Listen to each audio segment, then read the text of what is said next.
Hi, everybody. Welcome back to the Always Smiling Faces podcast. Have we lost Bestie already? Unbelievable. Unbelievable. I don't know. Everything was perfect, and we're not sure where Bestie's gone. So, yeah, welcome to the live watch along. If you are watching it live on Sky, you're probably around about 5 to 6 seconds ahead of us. But we'll give you a shout when kickoff happens if you do want to have the same time as us.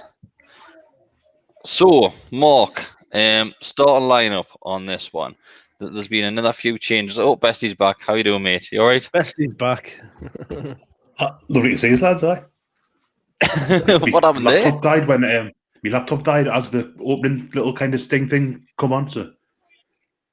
Yeah, so we're just going to start talking about the starting lineup there. Where do we start with this one? Obviously, Hendrick's back in.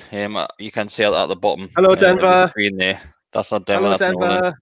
Oh, it's Nolan. Nolan. Hello, Nolan. So I just seen a little head pop around. So I thought this would happen, but I didn't think this would happen this early. We've got a little guest tonight. So you're going to go back to bed? As soon as you started talking, he came out to be on the telly. Do you want to talk to Mark? Come here. No? Okay, right, go to bed. Don't blame him. Right, so starting 11. As you can see on the screen, Darlow, Hayden, Lascelles, Shaw at the back.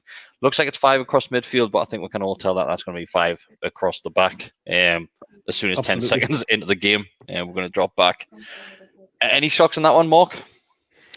Manquillo coming back in, I suppose. He's been a bit AWOL of late, hasn't he? Lewis just came back in as well. So and then Hayden dropping back into defence. So I guess you just never know what he's going to do with his teams at the minute. He's just interchanging the full back positions week in, week out, more or less at the minute between all 4 of the right backs that we've got. So if people want to time the streams to the same time as us, like I said, if you are watching live, the players have just touched the knee. Well, took the knee now.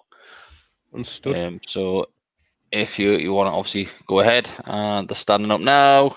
We're off. There we go. We've kicked off. Right. So yeah. Anything to add on that, Bestie, in regards to the starting 11? It looks like a very, very slow midfield, doesn't it? In fact, it just looks slow everywhere, really.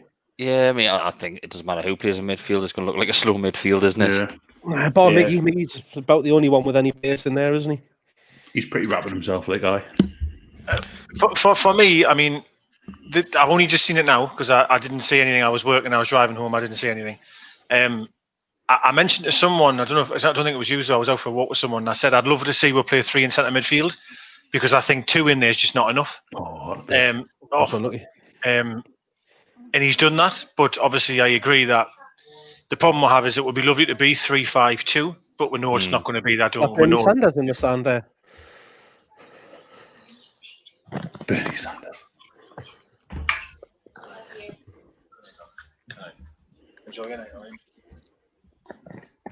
Oh, sorry, the band had literally nothing on. She was trying to give us a kiss. I was like, do not come in front of the camera. Say good night to the girls.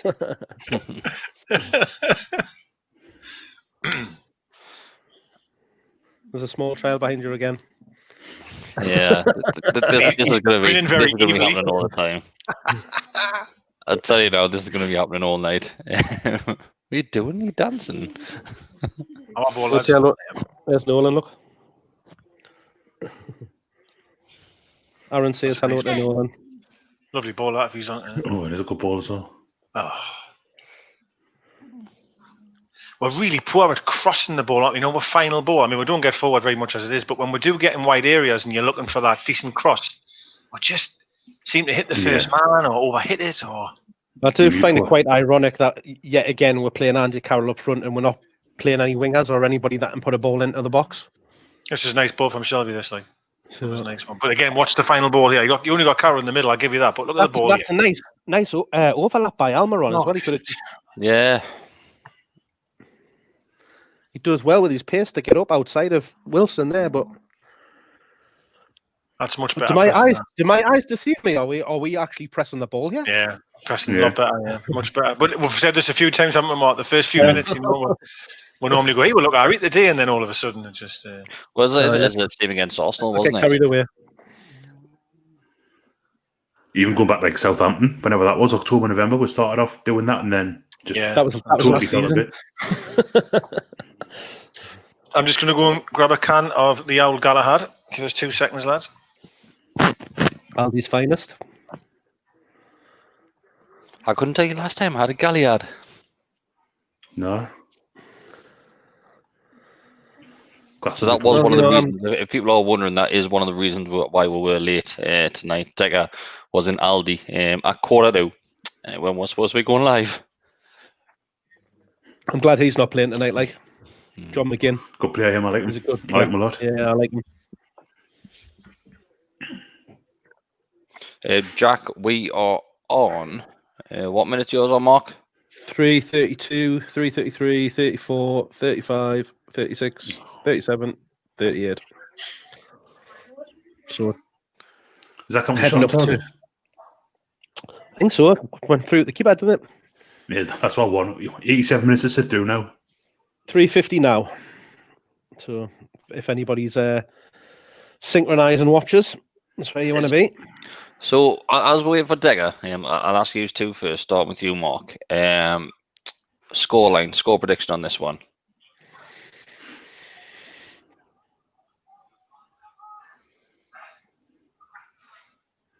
Just from the first 4 minutes, I'm going to say 1-1. 1-1. Okay, Bestie. I think 2-1 to Villa. Yeah, I can't see anything other than a Villa defeat. You, Decker, score prediction? 3-0 Villa. Ooh. I was thinking we'd get absolutely battered today, but the first 4 minutes have given us a bit of false hope that we're actually. I've just sat on the remote and I've went forward a bit. So someone just tell us what second they're on. 51. 51, right? 4:55. I'm at 5 minutes. 5 minutes now. One. Dollars in dollars hands now. 3, Yeah, 4, okay. Cool. 5, 6. Thanks for that. So I sat on the did remote. fully expected to get beat, like, but we've started brightly. But as Decker's just said there, we've seen it before, so it'll be telling to see if we can actually keep that tempo, keep pressing, and good ball! Nice a bit too much. Look at it! Oh, is anyone else out of the three of you? Are you a fan of this formation? Like, I think it gives you everything. Honestly, it gives you the two up front, which I love. It gives you really solid midfield. And you've got 3 centre-halves, which I love as well. It gives you the opportunity to be 5 at the back when you're under pressure, or quite aggressive going forward, if you play it right. Providing your wing backs do what a wing back should do and get forward and support the midfield and get forward and in attack and become almost a right winger, then yes. I think it's a great. Honestly, I love the formation. But we'll soon find out how we'll wreck it.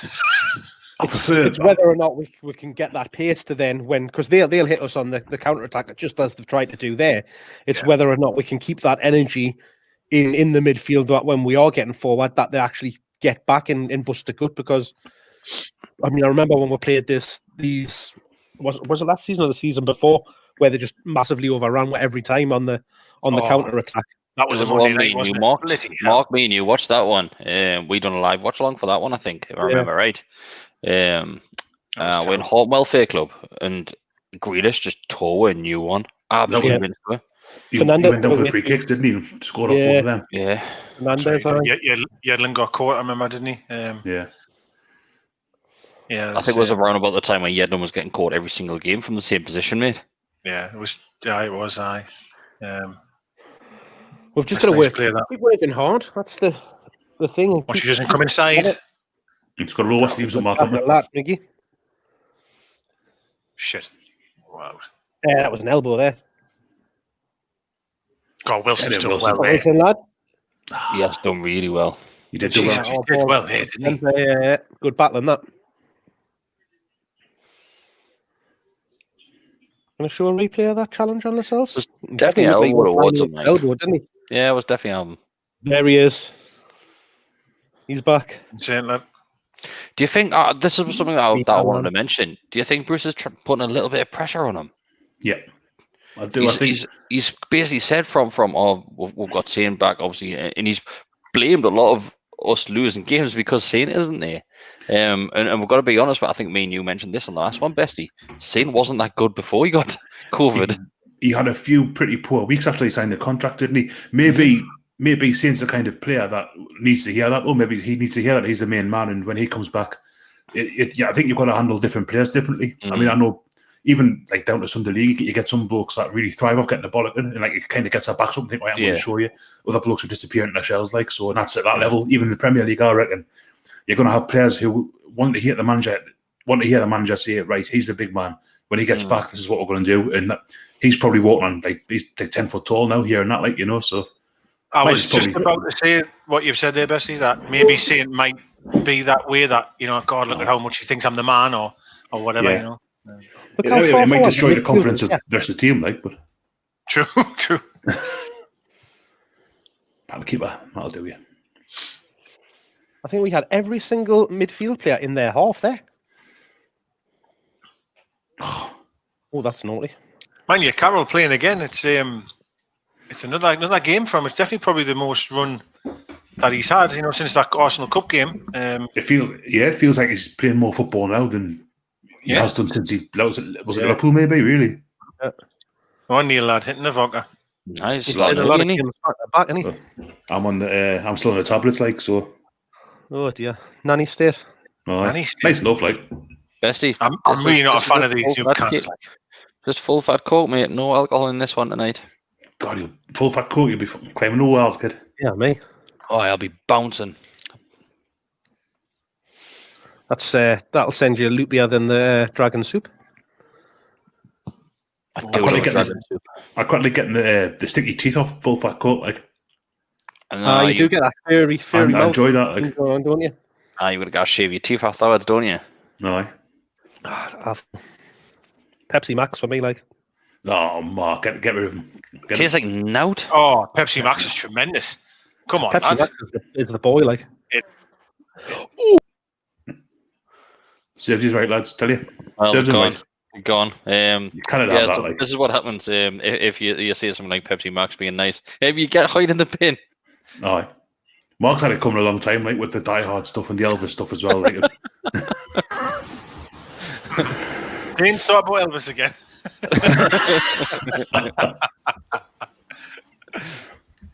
I mean, I'm going to order my garlic bread special soon. I think. I just didn't have time to go and get it. Like, so obviously, I was running late as it was. The only thing better than Pepsi Max is cherry Pepsi Max. Right, kick me out again. I'm not having this, like, honestly. I'm not having it. We'll have to be very careful what we say where Chris is in power, like.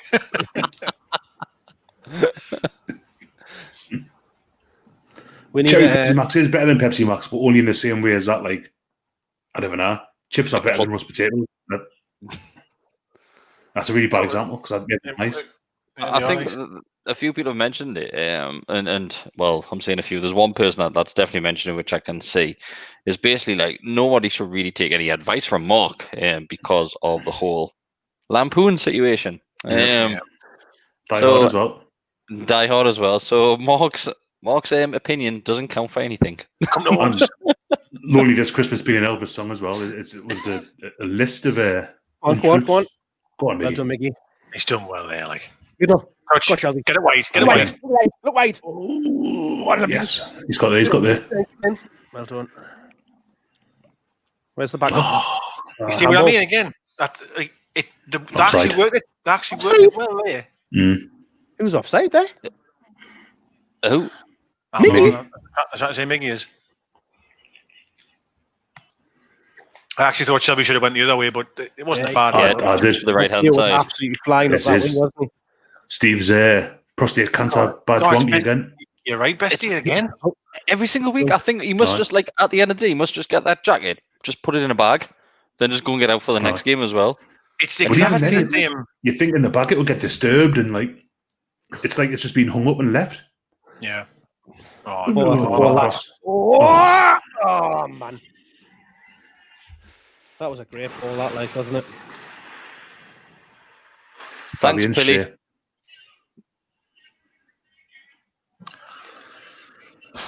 I mean, he's to put the telly down. So Andy Hamilton just said, I'm late here. What's the score? I've just checked. Watch Shelby here, man. Oh, Fingers crossed. Shelby. Oh, Is he offside? He's off, but Shea plays it afterwards. Is it an intentional play though? Nah, it's not.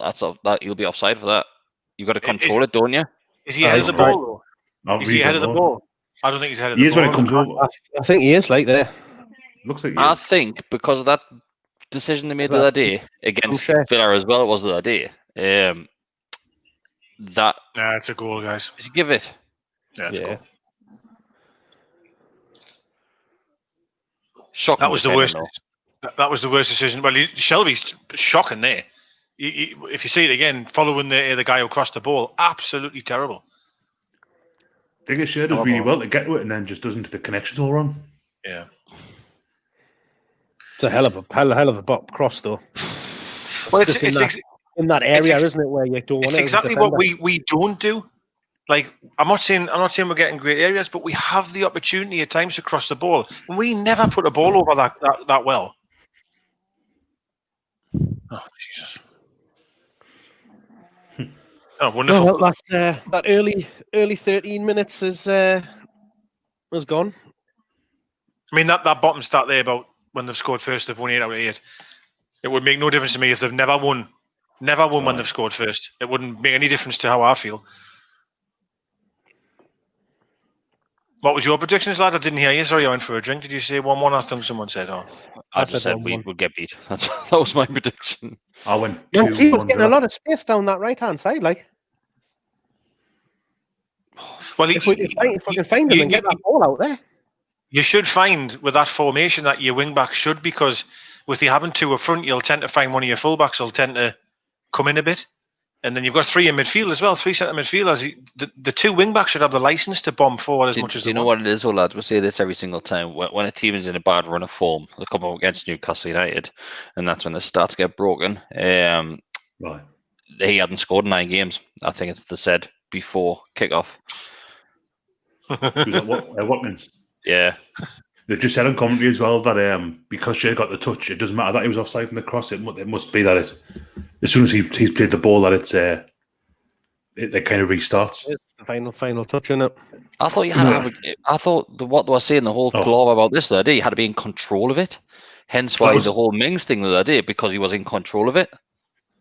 That was definitely the case a couple of years ago, like, but I don't know. I mean, I've not seen the Mings one yet, so I don't know. The Mings one's awfully. I mean, excuse me, he's like a mile offside, and then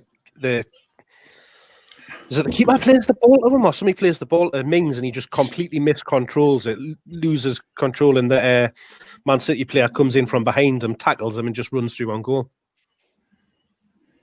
Yeah, absolutely right. Totally not interested. He's one of these where when we're on the break or we're passing it on in midfield, he'll chauffeur it all night long. But the second that you ask him to run back and switch on, it just doesn't. It's not, and he just doesn't do it. He just doesn't do it. And that's why I keep saying he's a luxury player, and one that we can't always afford to carry, because he won't. These are the reasons why Rafa wouldn't play him, right? Yeah. Not to go back to him again, but I mean, I'm just saying, I'm sure he'll come in conversation quite a bit tonight. Probably. So you and they're saying, it's got to the point now where he hopes that we'll get smashed 5-0 just to get Bruce out. I don't think it doesn't matter how many we're conceded. I don't think he's gone.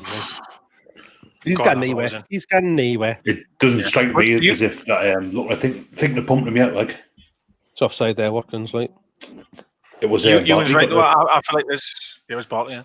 Yeah. I felt like this last week. I said, once it went 1, or I think it was last week when we were doing the same thing. I was like, you might as well let's take it 6-7 now, wasn't it? When Arsenal got 2, we just went right, get as many as you can, lads. Yeah, might as well. Like, and he's right. It is awful for a fan to be thinking like that, isn't it? Though. So he has a great point. Joe NUFC Morris 95. Yes. Do you guys even get angry now it's. I think I was listening to the True Faith podcast after the Arsenal game, and I think it was Alex Hurst summed it up really well. Basically, that he used to get angry, and now it's just pure apathy once again. Is the same position we're getting every single season, and you do have the likes of the fan channels and certain ones like mainly Arsenal fans that are kicking and screaming about results and that. It's too heavy, I'm angry, but we expect it. We're absolutely expected. What's the point spitting feathers over it? This is what we are now. We're absolute pits. And it's hard to get any emotion over it. I think it's more of like a constant anger over the state of the club than it is being angry that we lost another game, because we're losing games is what we do. Mm-hmm. The last time I honestly probably showed anger was the Brentford game. In terms of how I felt, I was very angry with that performance. But it's sometimes hard to be angry when I'm thinking they're going to get beat 3-0 tonight. So like, am I really that angry when we concede? Like, wait. Get it in. Good ball. No. At least we're still sticking at it, like. Heads haven't dropped, which is... Sticking at what? A positive. Are you talking about the team or us for? We're always positive. We're always smiling faces, right? Somebody summed it up perfectly before. As soon as they scored, just saying game over. He's right.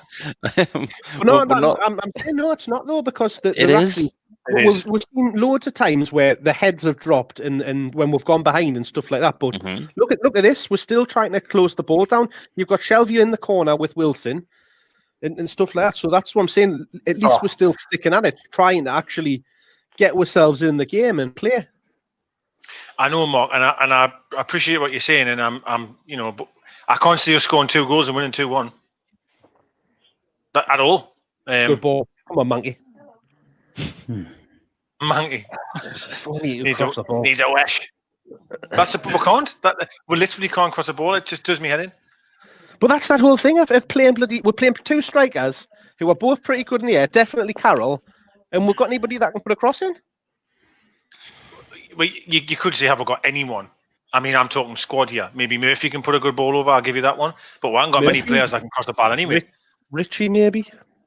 At least play a winger. We've got Fraser. Well done. Is he injured again? I don't know. He's banned, isn't he? Banned, he picked up that booking, didn't he? Well, the two yellow cards.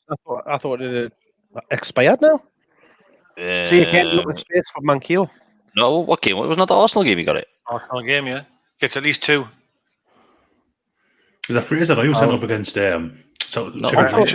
Sheffield? I thought he was suspension was over now.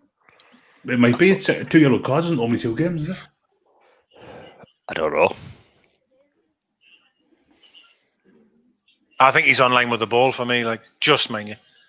I think he's just in front of it. Shea should do better there. Like, he gets a good foot on the ball. Maybe that's what they consider to be under control, because it's not as if he should be clearing that. Like, there's no. He's thrown himself at it, didn't he? Trying to stretch. Just trying to hit his knee. Top of his shin, isn't it? Yeah, top of his shin, yeah. Should Darlow do better? No.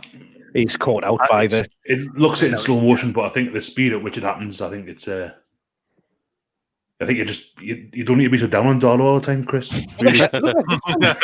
And Hendrick chasing. No, Grealish is again coming deep and just running the show. Really running it like. He's a fantastic player, him. Like he is, isn't he? He'll win about 23 kicks a day, especially towards the end of the game. And on. Oh, nice, Miggy. Lovely. Go on, Lewis, get up the line. Oh, lovely. Go on. Oh, take your shoe with you. Oh. Nice. Needs to get there, yeah. Yeah, just about. Go on. Get it over. Go on, okay. Who has lost a shoe, by the way? Their player, I think he must have stood on his foot, I think. I thought it was Lewis at first, like, but... I had it. Yeah, both boots on there. He doesn't look as quick as I first thought he was, Lewis. Like, to be honest, he looks like he plods around, you know. Here you go, Fraser's on the bench. I thought his suspension was over, like. I didn't see the bench, like, I must admit. Like, I'm obviously guessing Saint's on the bench, obviously, right? Yeah. He is. So at least you've got a couple of options there for attacking wise. who could maybe come on and make a change. All right, lads, got some big lads up there. Come on. I feel absolutely deflated already. We're 22 minutes in. We'll score here. We'll score here, Dave Murray. This is the most positive we've played. Oh! This is the most positive we've played in months. But we're losing. To be fair, it is, yeah. We are, but Mark's right, though. I haven't seen we'll play, we're on the front foot a little bit, you know what I mean? Ooh. Good ball if it gets... Oh, no. I thought I was going to get a monkey over there. I did as well. Oh, you were just going to say that, Decker? Aye. Our ball. That's our ball, wasn't it? Ah, surely. Had to be. Well, monkey's not like kicking off like. Oh, it just hits Mings, doesn't it? Yeah, it does. Yeah. It does well, actually. Does well. He heads at that, man. Yeah, he does well. Yeah, he does well. Looks like they're sticking in.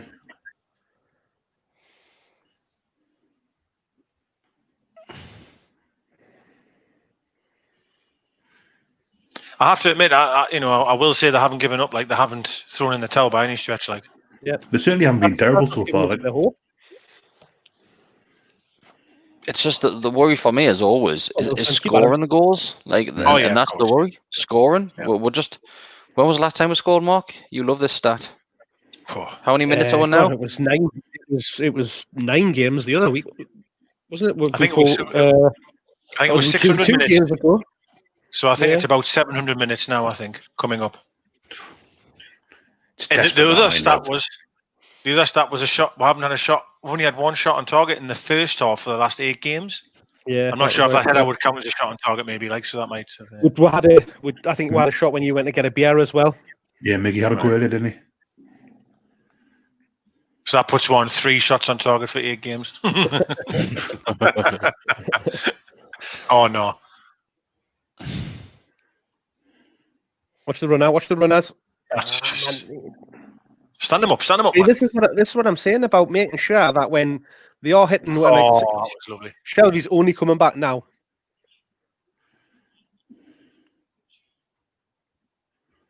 That is the worry, is when they come out, we've got to make sure we're getting back. Pushing the back there. Go on, son. Go on, get it. Touch. Couldn't just reach it. Damn. Must admit, that was nice play from Carroll. Like, good attempt. But the thing is, if you're playing the 3, and I get what you're saying, Shelby's playing incredibly high up the field, in fairness to them, and this is the problem I've got, you can't defend, but Hendrick needs to be the one that sits. But Hendrick's right up there as well, isn't it? Yeah, well, you can't have all 3 of them going up, as much as I want to be attacking, but I think if you've got 3, you've got to try and have a bit of a right. If I'm Hendrick, if you see Almiron and Shelby bombing on, you've just got to stay where you are and just sit. Yeah, Mark, give him a minute, that one, mate. 25, 38, 25, 39, 40, 41, 42, 43. I'm bang on with that. Like, whoa, see how I called that probably. Yeah, clumsy. You get booked for that. As I said. Yeah, come on, man. Of course he is, man. He knows what he's doing there, man. Watch. He knows exactly. It's a shit pass by the cells, but he knows exactly what he's doing there. Steps across him. And you can see Shea there, he's kicking off Lascelles going, for fuck's sake, like, you've almost made us do that challenge because of a shit ball. Lascelles has got, honestly, he's got the worst feet in football, hasn't he? Like, I don't know if the smell or not, I don't mean that. I just mean like he's just, maybe. He's got it in him, hasn't he? He's always got it in him. He has. Go on, Mig. But just looking at the bench there, it's actually quite an attacking bench when you look at it. So we've got Dubravka, Matty Longstaff, Joe Linton, Saint, I thought you were just going to tell the attacking players and you get Dubravka.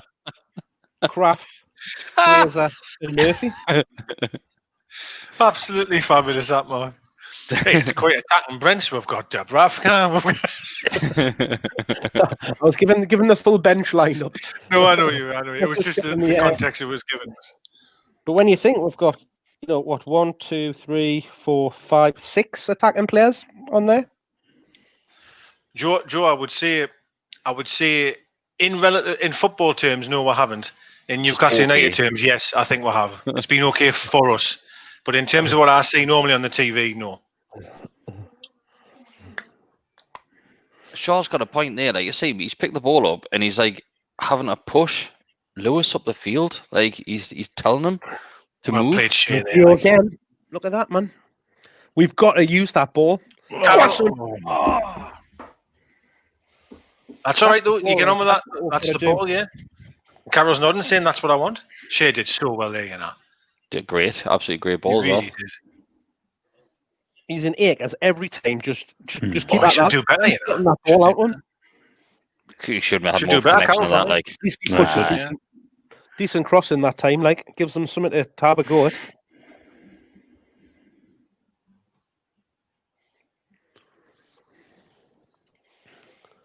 Don't foul him.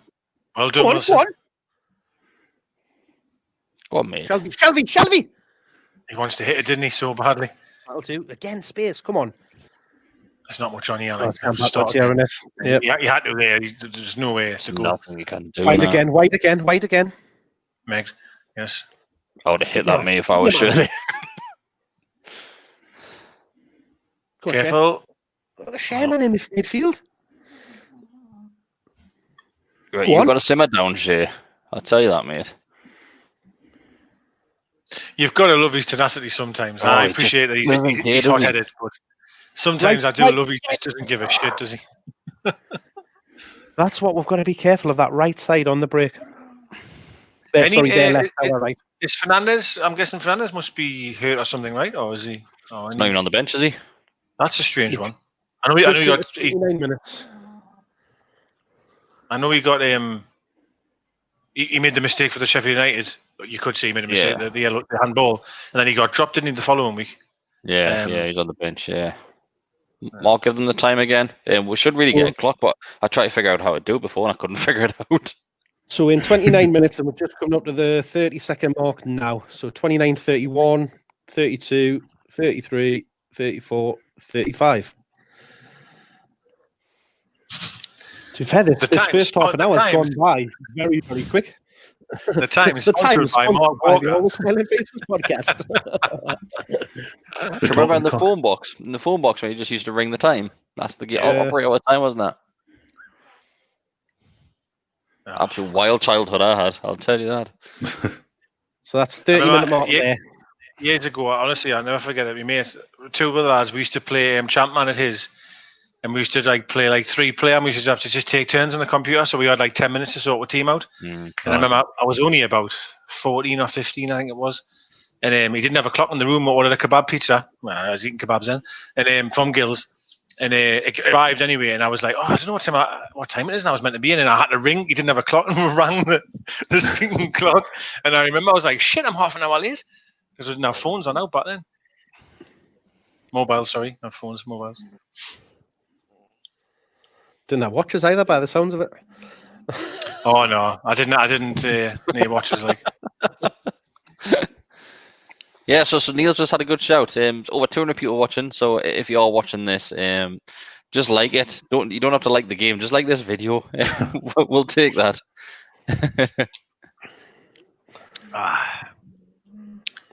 Ironically, though, we're losing, and I'm actually. This is a game I am enjoying, and I haven't been able to say that for a good long time. Are you enjoying it? Having a go. We're having a go. Are you enjoying it? I am. I wouldn't say I'm enjoying it, but I can't say they're not trying. I can't say they're not having a go. But enjoy. He was out of the ball there, he was out of the ball, but we'll take it. White. Nice. Get up! Carol.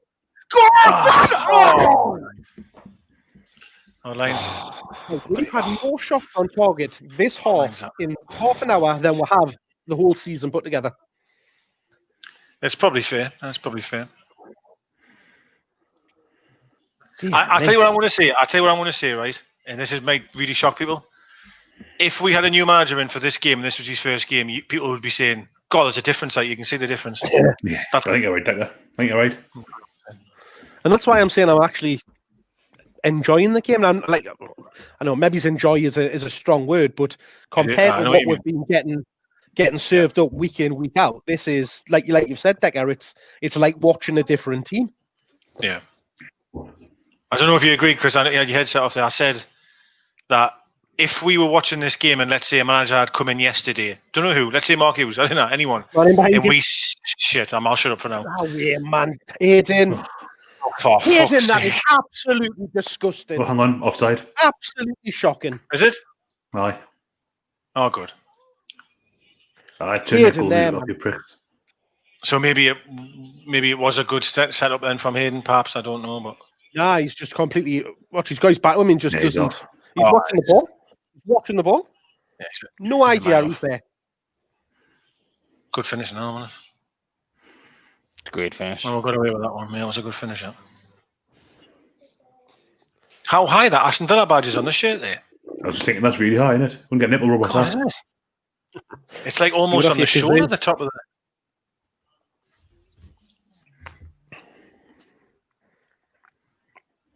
Where's he taking that free kick from? Nowhere near where it should be, that's for sure. But... And now we've got Denver. You know, Hi, Denver. Denver. Wave at them. Right. Wave at them. If he sticks his fingers up, I'll laugh my head off. I'll laugh me off because if he sticks his fingers up. Do you want to speak to them? Do you want to put Dad's headset on? Speak to them. No. Don't blame him. Right, you're going to go back to bed? Go on. Dad will come see you soon. Watch your cable. Good lad. Night-night. He just doesn't get a decent connection on it, does he? No, he doesn't. I mean, he's trying his best to, but he doesn't know. No. It almost just hits him on the head. Mm-hmm. We just don't get a lucky break there, do we? It just falls a foot out further away from that keeper to tap in. It was quite concerning. I know it was offside, but it was quite concerning just how easily they ripped through with it. It was concerning that. But was that left-hand side again where they've been getting in every time? And obviously that's because Mankey was pushing up, leaving space there, which is why then Hayden needs to be aware of more out to the right-hand side. So Jack Rains there saying, anyone actually rate Lewis? It's hard. It's hard to pass comment on any player, and we said this last week. Under this coaching setup, it is really hard to judge him. He's a young player, and he came in with high hopes and high expectations, and he's gone back over like many others. I wouldn't say I rate him just yet, but I certainly wouldn't say I wouldn't write him off yet either. Like he's had a couple of spells there, hasn't he, with injury and whatnot. And... Careful. Like well done. Like we've mentioned a few times, he was heavily linked with Liverpool, and they were interested in him, but he didn't want to just go and play a second fiddle. They're terrible now as well. So it's. I know we're not Liverpool. I don't want to go on about it, but God, what an unbelievable weird turnaround that's been. 5 games in, not scoring or whatever. It's just been strange, hasn't it? Very strange. And that Burnley result was just an absolute shocker. Like, it was. Well, you say we're not Liverpool, Decker, but obviously Steve Bruce in his press conference yesterday was comparing with the Liverpool. As you do. Can't score goals. Yeah, that's what he was saying. He was trying to justify the fact that we weren't scoring goals because Liverpool weren't. Do you know what it is? I don't want to go on a rant about Bruce just yet. I'll probably wait till full time to do that. But some of his comments in the media this week, it's like a sketch show, an absolute sketch show, as if he's trying to wind one up.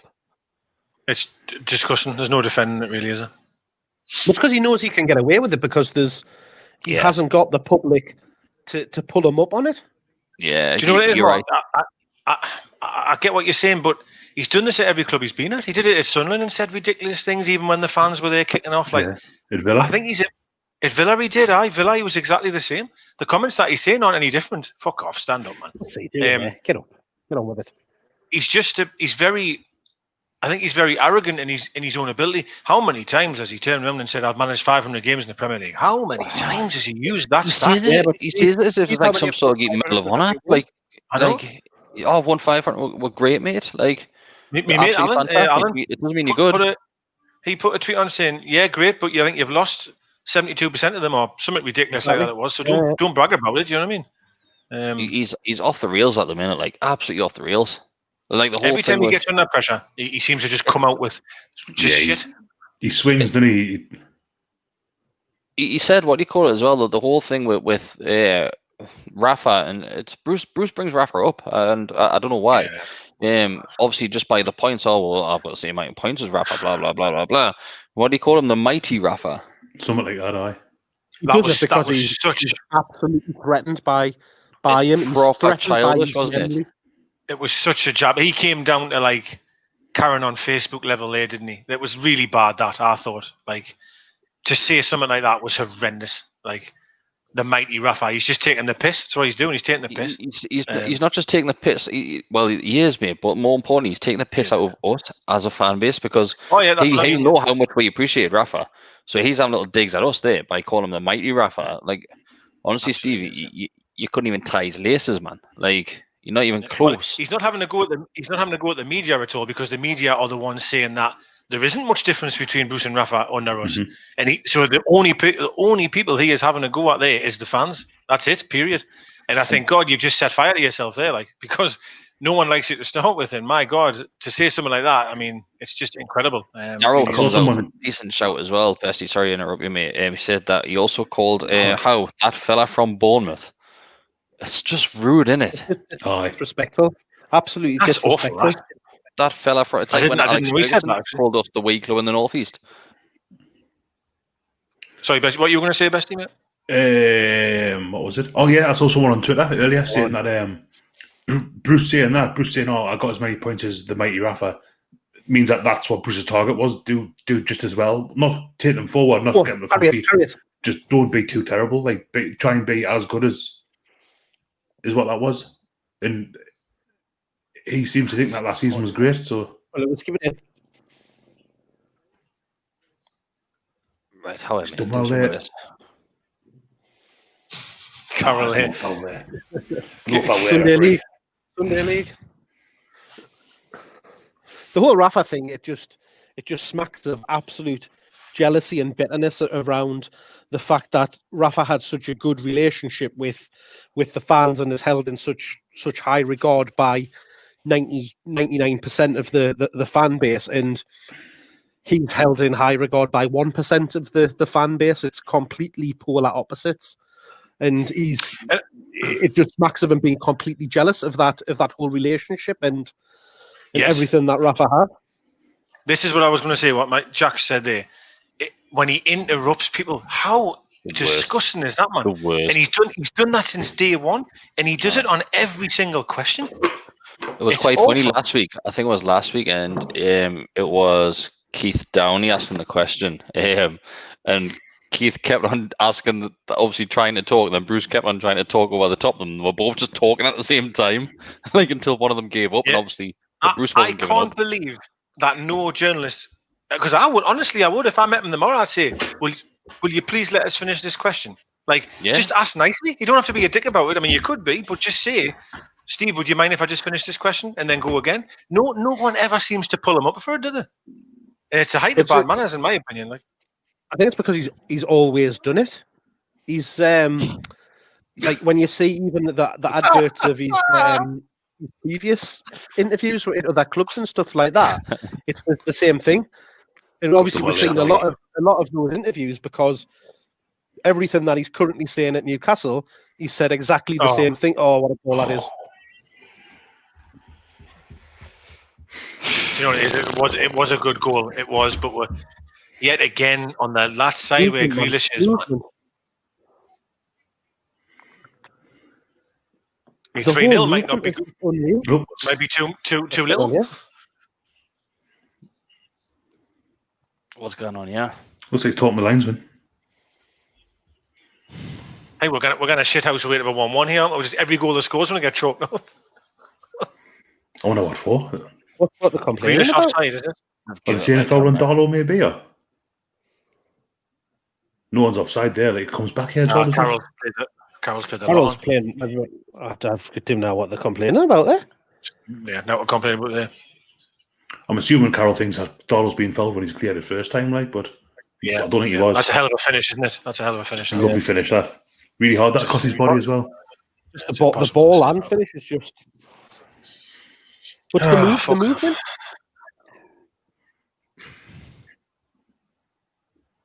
Yeah, it's game over, isn't it? No, game over. But as we all, the this hard is. work I'm going to say it isn't again. Let's 3s and 4s now. Let's go 3 before half time. We've got to get the fucking. Got to get this guy out, man. Calm down, Carol. Oh, play him. You don't need That's any it. stupid decisions. People getting sent off. Do you know what it is though? Like, it will get to that point, Mark, where players just won't want to play. Like, But lucky. Hendrick as well. I forgot he was on. Clever from Hendrick.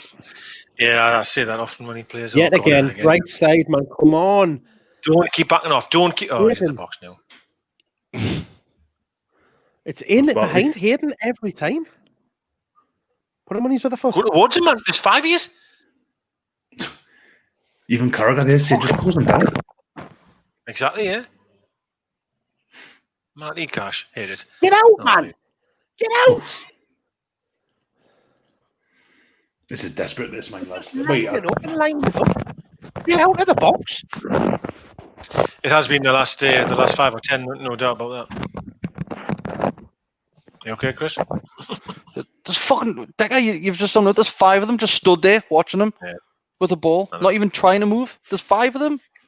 Just go out, close the ball now. Exactly. I mean, they are back, of course, but surely they've got to realise 5 of us standing here like milk bottles isn't going to help the situation. One of you have got to go out. That's Sunday League stuff, isn't it? You know, like it really is that. It's never a foul on the goalkeeper. I mean, Dollar did very well, I will say that. But it's a great punch. Given. The goal scorer they did really well, by the way, that touch and then pass there. But again, who's picked them up? Yeah, he's free here. It's unbelievable. Pass.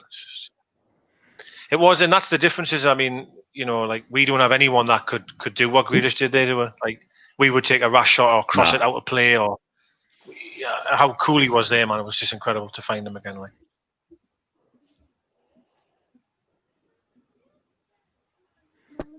Yeah, it's absolutely right. Absolutely right. Go on. Tell us.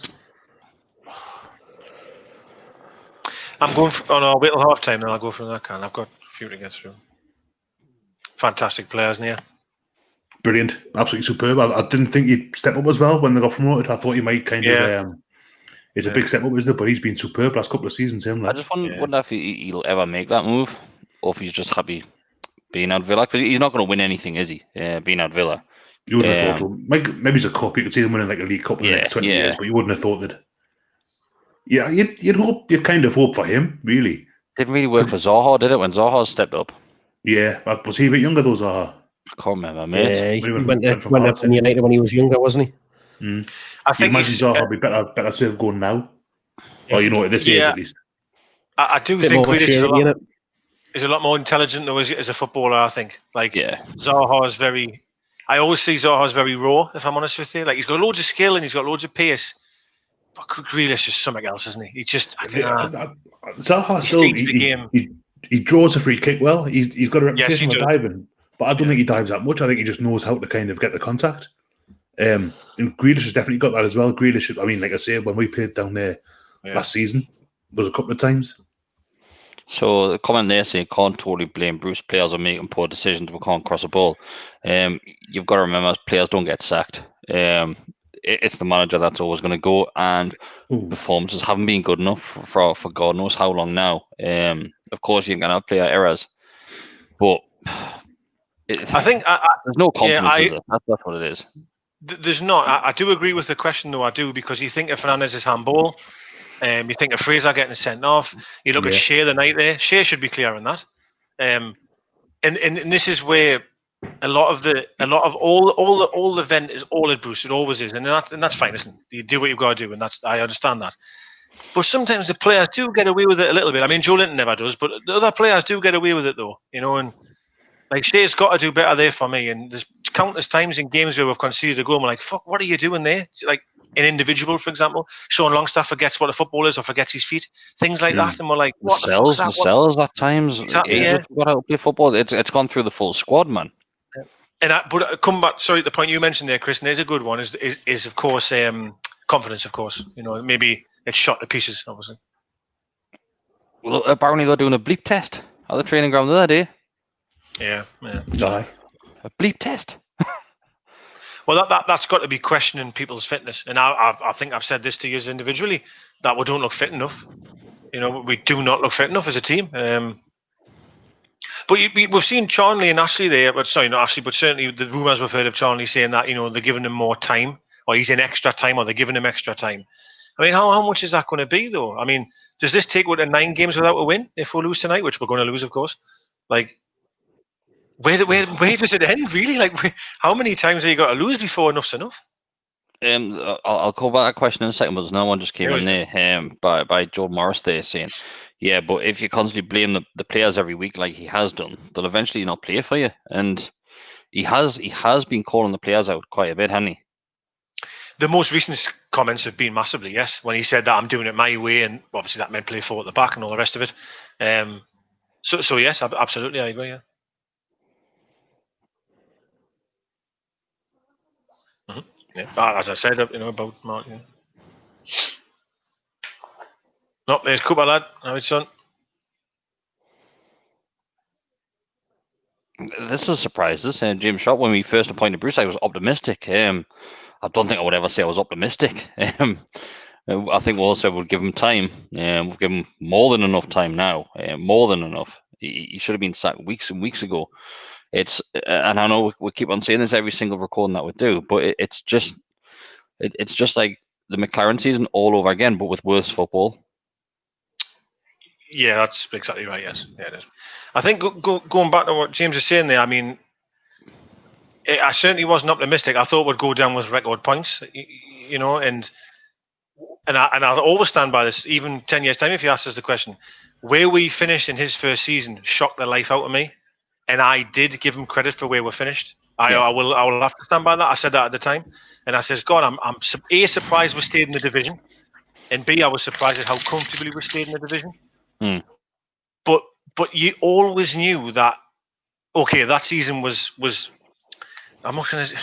You couldn't say good, but you could say, okay, right, job done. You've managed to steady the ship. We've stayed in the division. But you always knew in that Bruce, the following season will be worse. And then if he stays another year, the next season's going to be worse. Like, we're never ever going to progress, are you, under him? You're just not. Well, that's what we always said, didn't it? Is he always has that. The first season he comes in and he does a relatively good job. He comes in and gets the team winning, getting results. And yes, we fluked a few results. And like you say, Decker, we gave him credit because he got up the table, he got points, and although it wasn't pretty, it was effective. So it was job done. But you want to then push on and push forward with that. And obviously with the signings that we made and that kind of thing, then it kind of looks that, we've got the potential to do that. We're making the right moves and the right noise in the transfer market. But it doesn't happen, and what you feared happening is what we're now seeing, is that he comes in, has that immediate effect, and then just can't sustain it going into the next season. We struggle, and then inevitably it only ends up one way, with the team losing, potential for relegations, and then him being unemployed again. But the worry is, and we've said it many times, and it's the same fear that a lot of Newcastle fans have, is that Ashley won't react until it's too late, or it's gone to a point where it's a hell of a lot harder to get out of the predicament that you find yourself in, rather than getting on the front foot, stopping it before it happens, and doing something about it now. Because we're already in decline, we can see what's happening. We need a reaction. We need something to change. So the question there, basically Bruce in the press conference, something else which he got wrong, saying that we're finished in the top half once in the last 15 years. I know it's nothing to shout from the rooftops, but it's 4 times. And the comment there from the viewer, basically saying that he's lowering expectations once again. He's right. Bruce is trying to make his league positioning right now better than what it actually is by rewriting history. And he's doing it quite a bit. The thing is with Bruce, right? I honestly feel that a lot of the things he says is like sort of a throwaway, sarcastic comment. And you can't do that when you're in front of the media like that. He says things trying to be almost funny, I think, sometimes. Yeah, he does. And you can't do that at that level. You can't. Because it'll come back to bite you. Well, if you've noticed, he's even started swearing in these interviews now, hasn't he? The last 2 or 3 interviews have had swear words in them. Shite there, didn't he? Has he that stat with the most touches? Yeah, it's shocking, isn't it? I know. Yeah. Wow. Top 6 Yeah, over that players. Yeah.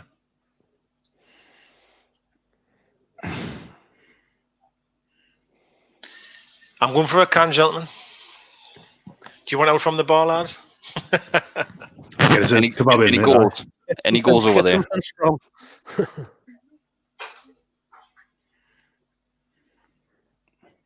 That chair, man. Look at it. Take a sex swing in it.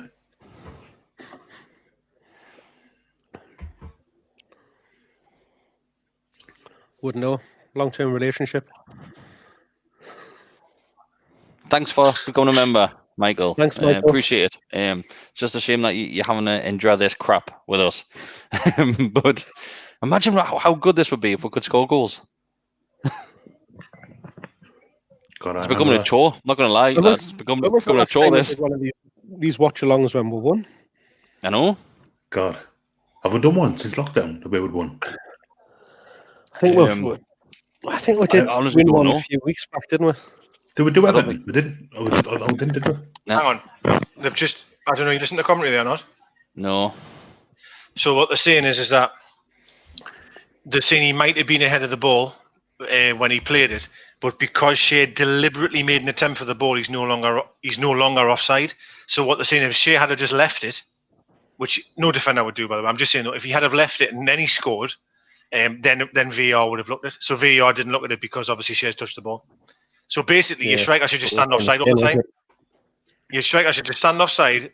When the player then touches the ball or tries to control the ball, then go and get it, and you'll never be offside. Mental. Absolutely mental, as far as I'm concerned. That I'm still thinking Doro should do better for that first one.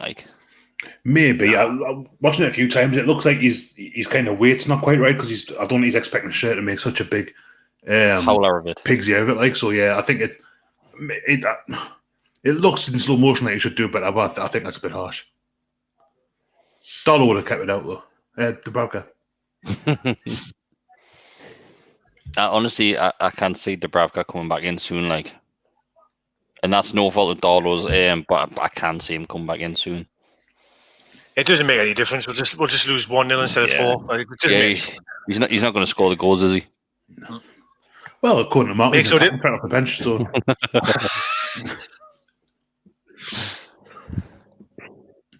Crystal Palace. Crystal Palace. We won that one. Yep. We did that one live. We did. Because we laughed at that. People were laughing when Joe Linton got his. Yeah, because we probably robbed that one as well, didn't we? Big style. 2 goals later on. Yeah, Joe Linton went all Shola Amiobi. I remember, and he did amazing for Wilson's second goal. Wilson and Joe. I did. Yeah.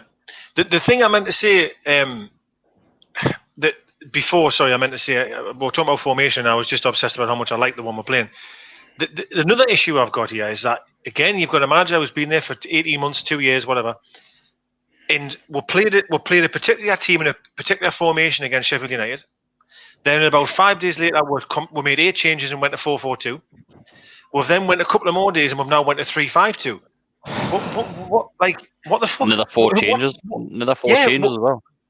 What team at any level changes formation and shape and all that within 3 games in a week or whatever it's been? Before kickoff, he got interviewed.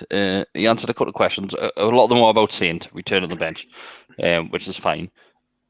One of them was so you've gone with 2 strikers up top again. And you see, well, yeah, this was the plan. This is what I've always wanted to do. Why not doing it from the start? Why are you doing it 18 months in? Well, when he first came, and I literally mean I'm talking pre-season here, we did play that formation. Yeah, 2 up top. And it was we were playing Miggy. There was a 10 because we had Joe Linton on his own with Miggy behind him, and Miggy was coming too deep and never worked. And then he moved away from that and went back to the 5 at the back. But I agree with what you're saying is that, if you're a manager and you've got your own ideas, surely at some point in 18 months you've got to, trust them ideas and the players should know what you want them to carry out. And as I've said just before, you've played 3 formations in 3 completely different teams in 10 days. And that just sums up that no one has a clue what's going on.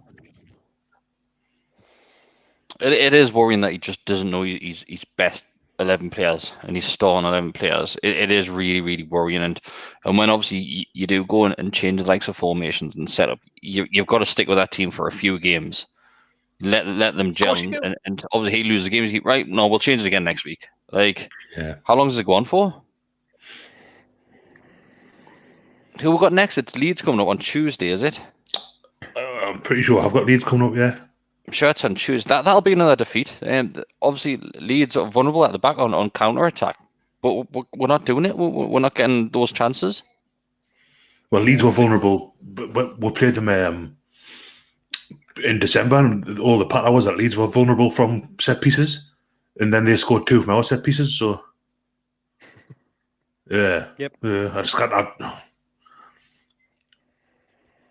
I mean, the next few games, when you look at them, you think these are the ones where we need to be taking something from them, because we've got Leeds, Everton, Palace, Southampton, and then we face Chelsea. Obviously, Southampton have improved massively of late. Chelsea are a bit hit and miss. Obviously, they're going through a bit of a rough patch at the minute, but you've got to think and look at those ones against particularly Leeds and Palace. With them being home games, that you're going to need to be taking something out of them. And I think it was even Luke Edwards had said, I think it was yesterday maybe, that he was saying if we don't win at least one of the next 3 games, that even he's got serious doubts over Bruce Stein.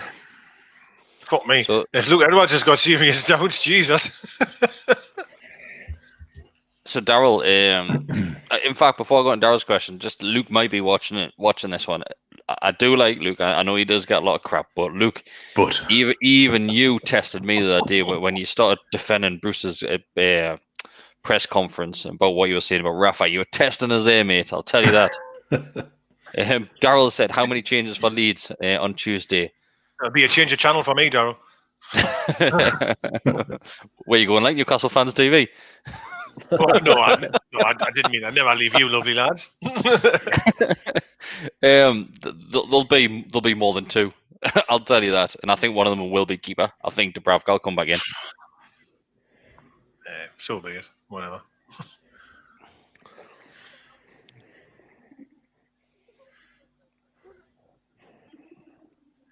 My dad's just tweeted there. I knew he'd say that. You know. He's pretty much said what I said before. The players are shite. It doesn't matter what they do. The players are shite. It's just can't off it. You even said Decker's going on ladies' night.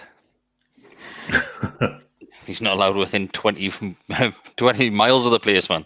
Yeah, mind the gap when it comes to that. No, they'd never have me on out like that. Like. Gavin has said that we need same maximum on the pitch. I don't think you'll change anything. I honestly don't. You'll probably get injured.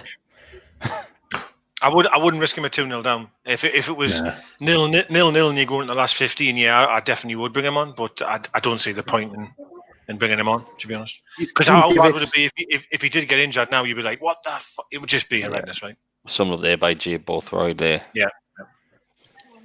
You'll give it 15, 20 minutes to start of the second half. See how we perform, whether we can do anything, get back into the game or what, and then and react from that, won't he? Yeah. So Simon Logan said that our issues are bigger than St. Maximin. It's what we said earlier on in the stream. Bruce has put a hell of a lot of pressure on Saint, and Saint wasn't playing well before COVID. So I don't think bringing him on. Of course, he might get the ball up the field a little bit quicker, but at the end of the day, who's putting it in the back of the net? I mean, very true. It is. Don't get us wrong. I was more excited and pleased to see him in the squad. You know, because I do believe probably is our best player, or certainly our most attacking player. But as the question said, there are a lot more problems, a lot more than did he St. Maximin playing or not. As the problem is there's a lot more problems in his Darlow or Dubravka should be starting. There's just so much more that needs to be dealt with before that type of stuff. I mean, I'm just watching this now. We did create a few chances, and with a better final ball and a bit of luck in front of goal, we could have had something. This is the problem, though, Mark. You think of, I'll use the goal that got chalked offside for them. I'll use that as just an example. Tell us a time where we've been through on goal like that. It's all just crosses into the box, and I'm not saying we shouldn't be crossing the ball. I'm not saying that. What I am saying though is we don't threaten a team. We don't actually cut a team open, though, do we? There hasn't been a chance there. I would say he has to score there. I saw a thing a few weeks ago that we hadn't played a through ball. We maybe played one through ball all season. We're just not. There's just no kind of the defense splitting pass that you'd see by I don't know, maybe Kabay or even Shelby, I suppose, to a lesser extent. Yeah, Shelby should do it. Well, Shelby and Dwight Gale done that quite a few times in the championship season. Those balls. Right. It's that they're running in behind with pace, though, isn't it? That we're missing. Maybe if you had Miggy a bit further up the pitch, he's maybe one that can get in behind and get in between the defenders. But you'd think with maybe the intelligence of Wilson, you'd see him trying to get in between the full back and the centre back and just trying to get into that space and that gap. We're saying this all the time, and I know we're saying we perform better in the first half than what we have done for a long time there, but you're still not confident that we're going to score a goal. You're not. You go in every single game expecting to lose and not score a goal, not even have a chance of winning the game. Nope, he's the man's still down there on the badge. Yes, yeah. No, you're right, Chris. He's off as well, isn't he? You're right, and I think it screamed to me, and it really depressed us, to be honest, to a degree where I seen when I was putting my bets on today, 11-2, we were to beat these 11-2. We're playing Aston Villa, man. We're not playing bloody Man United, for Christ's sake. Finished 17th last season, the first season back up. Exactly, mate. 11-2 against a team like that. I mean, they're a good side, and they are a good side. It's what I said on it was a week or two ago, about when teams come up and overtake you. I think you've got to see that as a failure, basically. I mean, it's maybe a little bit overly kind of simplistic, but there's no reason that if Newcastle have been in the Premier League for this is the fourth season since it came back up, and it's Villa second, there's no reason we shouldn't be doing what Villa are doing. They haven't spent masses and masses of money that I'm aware of, and that is better run. Particularly when you think Villa should be in the Championship now because they only stayed up because of goal line technology not working. That's very true. That game against Sheffield United, that game. Yeah, I mean they were terrible last season. The turnaround that we've seen from that to this. Oh shit! Look at that space out there, man. Dear me. Oh, save. Oh no. Oh no. Oh, got away with that massively. But Jesus Christ, we'll go away with that.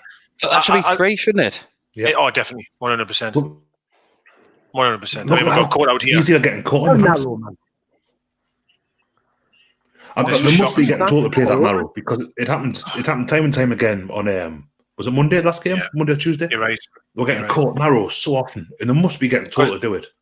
Because I think someone said that, and I said Yedlin was the same. Everyone's the same, and you said Bessie that they must be told to stay narrow so that they're compact, but the ball out wide is just on every time, isn't it? Really? Do you know what it is? I was reading something. It was yesterday where obviously since Bruce has left Villa, the same squad's obviously gone up. Basically the same players. It's probably the best thing that club's ever done. Get rid of Bruce. 100%. 100%. Yeah, 100%. That's pretty and now we're stuck with him. Yeah, it's. I mean, you could go on couldn't you, and piss and moan and that. I get it, but it is infuriating, and this annoys you even more when you hear the media people and the presenters and all the pundits say, "What do they expect?" And you're like, and it also tells us that through ball. That's what we want, a through ball. We've just spoke about Villa there, who stayed up, finished 17th by the skin of the teeth, or by the skin of goal line technology, and then you look at them now. And we're apparently expecting too much, and apparently what we're asking for isn't possible on our budget or for, all the rest of the shit I keep hearing. Look at what these are doing. Superior, man. Absolutely superior. It is. They are, and it's. I'm not articulating myself very well here, but I hope you get the point. I'm just fucking pissed off, to be honest. No, you're right. You're absolutely spot on, mate. They're taking the mick, yeah, man. They're playing triangles in their own box with our players closing them down. So Craig Francis is a Villa fan there. Says we can tell you, you'd like to know about Brucey. To be honest, we don't need to know. I think as a fan base, we knew what we're getting with Bruce before he took his first game. It's one of those English managers where you're just absolutely baffled how they're still in a job in the top tiers of football. It's crazy. Never mind the Premier League, the Championship. He shouldn't be a Championship manager. Well, Villa pumped him when they were mid-table, I seem to recall, and he wasn't good enough for them there. And I mean, Villa are a big club. I should expect better, really, than him. But like to go from that to Sheffield Wednesday, who weren't anywhere near going up really, to Newcastle going, he's our man, and it's not his fault that Charnley and Ashley wanted him. It's a shocking indictment on the club that he was that first choice, really, or he was who they went for, but he's just nowhere near good enough. Was it true that he was 11th on the list or something? Is that was the thing, wasn't he? He was number 11 on I know them said he was top, but I've heard something like that. He was 11th on the list or something like that, wasn't it? Kept on getting knocked back. Vieira, all sorts of people that were apparently approached and turned it down. Well, Arteta I would know about. So yeah, true. Yeah. And then it got to a point of where it was you're then running out and who's going to accept it. Mine, I'm sure like Joe Creer's probably 4th or 5th, like, so small mercies. Dennis Wise. Well, you can't do any worse. What's that age-old adage, isn't it? You pay peanuts, you get monkeys. He's paid less as a Premier League manager than some Championship managers are paid. Yeah, £1 million, isn't it? A year, is that right? 1 million, I think.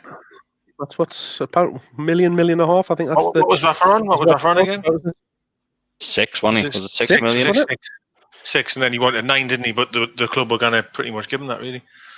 Well, from what I heard, but I've seen people say this week that Bruce is on 56 grand a week, something like that. Is that right? It can't be. It seems a lot, like, but it's too much. That maybe a month. Yeah. Well, he's on £1 million. Is it £1 million a year? Is it? I can't remember, mate. I thought it was that 3. Wasn't it, huh? Yeah. I thought it was £1 million a year. He was the lowest paid, wasn't he? But that's a club from top to bottom because Lee Charney's the lowest paid managing director, isn't he? Yeah. And then there you go.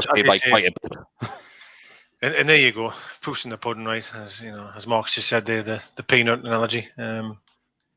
When you run as cheap as we are, and also, sorry to comment here, how awful is the situation of getting a coach in to coach your coach? It's like hold his hand. God almighty, that's not good, right? I mean, they're saying Bruce apparently wants him in. I'm not too sure about that one, but no way. Bloody hell. Do you know what it's going to be? It's going to be. Do you know? Somebody's tweeted this out earlier. Do you know when we brought Ian Cathro in? Mm-hmm. It'll be that sort of similar thing where the club's brought somebody in who they're hoping that'll stay at the club no matter what the managerial position is going to be like. He'll be that constant thing in the background. Yeah, because I had seen a tweet maybe of someone saying that he's got reservations because obviously if Bruce loses his job, then he could technically get sacked. Yeah, of course, which is total common sense because the new manager you would think would want his own people. So I totally understand why he might not want to come. But then I've seen tonight that he's apparently asked to speak to her. Like he said to Bournemouth, can he be approached type of thing. So I guess what to say.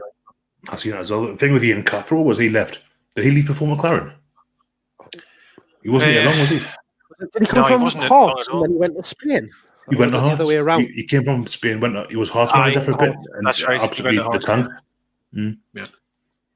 But when you look at this guy on paper, it sounds quite promising of where he's been and what he's done. But then when you look at when he was coaching at Luton, and I know Rob Lee's obviously had a lot to say about it in the last couple of days, and there's been a lot of Luton fans piping up about it and talking about the results that they got under, and obviously I know they've just been promoted at that point, so it's obviously a step up, but there isn't a single Luton fan.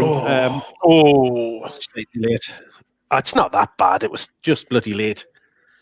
And they're all talking about how badly you done there. So yeah, I think what I will say on that. You could be off there,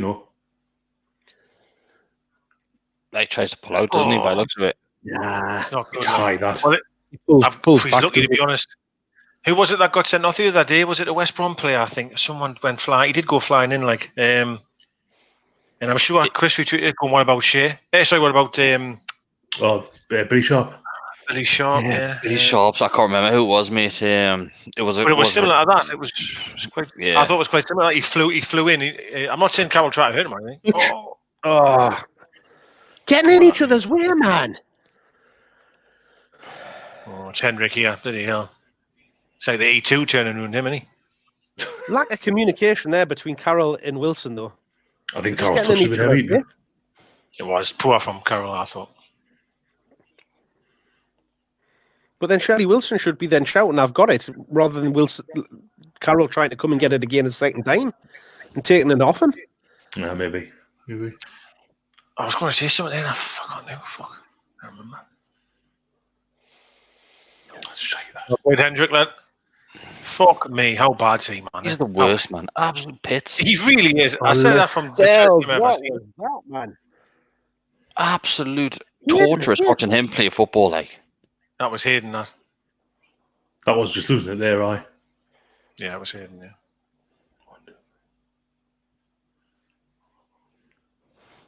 But in the space of 30 seconds there, Lascelles and Hayden just both of them showing absolutely.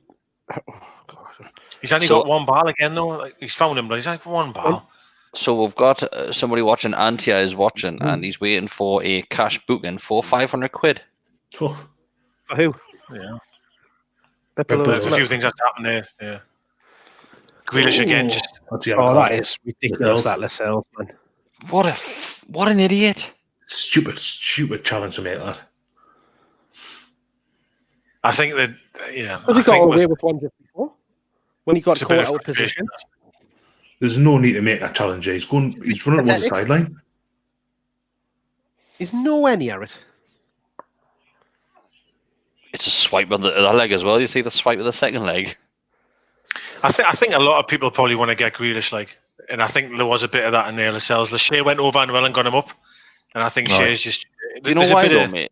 It's because he's literally embarrassing her, and he's embarrassing professional footballers on that field there. He's walking past them, man.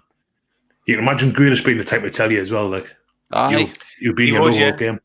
I would as But well. there like, again, yeah. that's what you want your players to be like. yeah. Oh, I He's- agree. he's your Bellamy flair. was. He's your flair player, isn't he? You want him to be a bit arrogant, like you need it. There'll be some players on there though that'll see him with a hairband in and he's got his socks dead short. They'll just think, I'm going to kick you in the stand.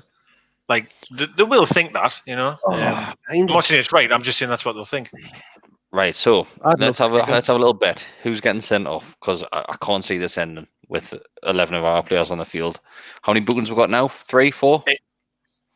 Lascelles, Shea, Carroll. Did Hayden pick I'd one say up? Shea 100% off. If we don't bring him off soon. Shea would be my my call. Like, Shea will be mine if he was on the bench. is Miggy still? Miggy's on. Yeah, he's on. Yeah. See, so I want just a hopeless pump in the box. You know what I mean? Carroll's probably asking for that, but I mean, it's just not the way, man, is it? The second half's been diabolical, by the way. I will also say. Yeah, that. since they got a second, the last 10 minutes of the first half, Yeah. and all this stuff. Yeah. It's just reverted to type, hasn't it? After, even though going into behind, we at least we're giving it a go and playing some football, creating some stuff, closing down. This is just back to what we're expected to see and how we expected to start the game. And this is my concern, right? The longer you leave him in charge, like the new manager has to be able to. He's got to have time, man, to be able to get the confidence back in the players. Work on the shape. Look at this. Grealish is just absolutely unmarked in the middle of the park here. Like, and the longer we leave it, we've had it, man. Backing off. Just letting them come at us. Right, let's just have a look at.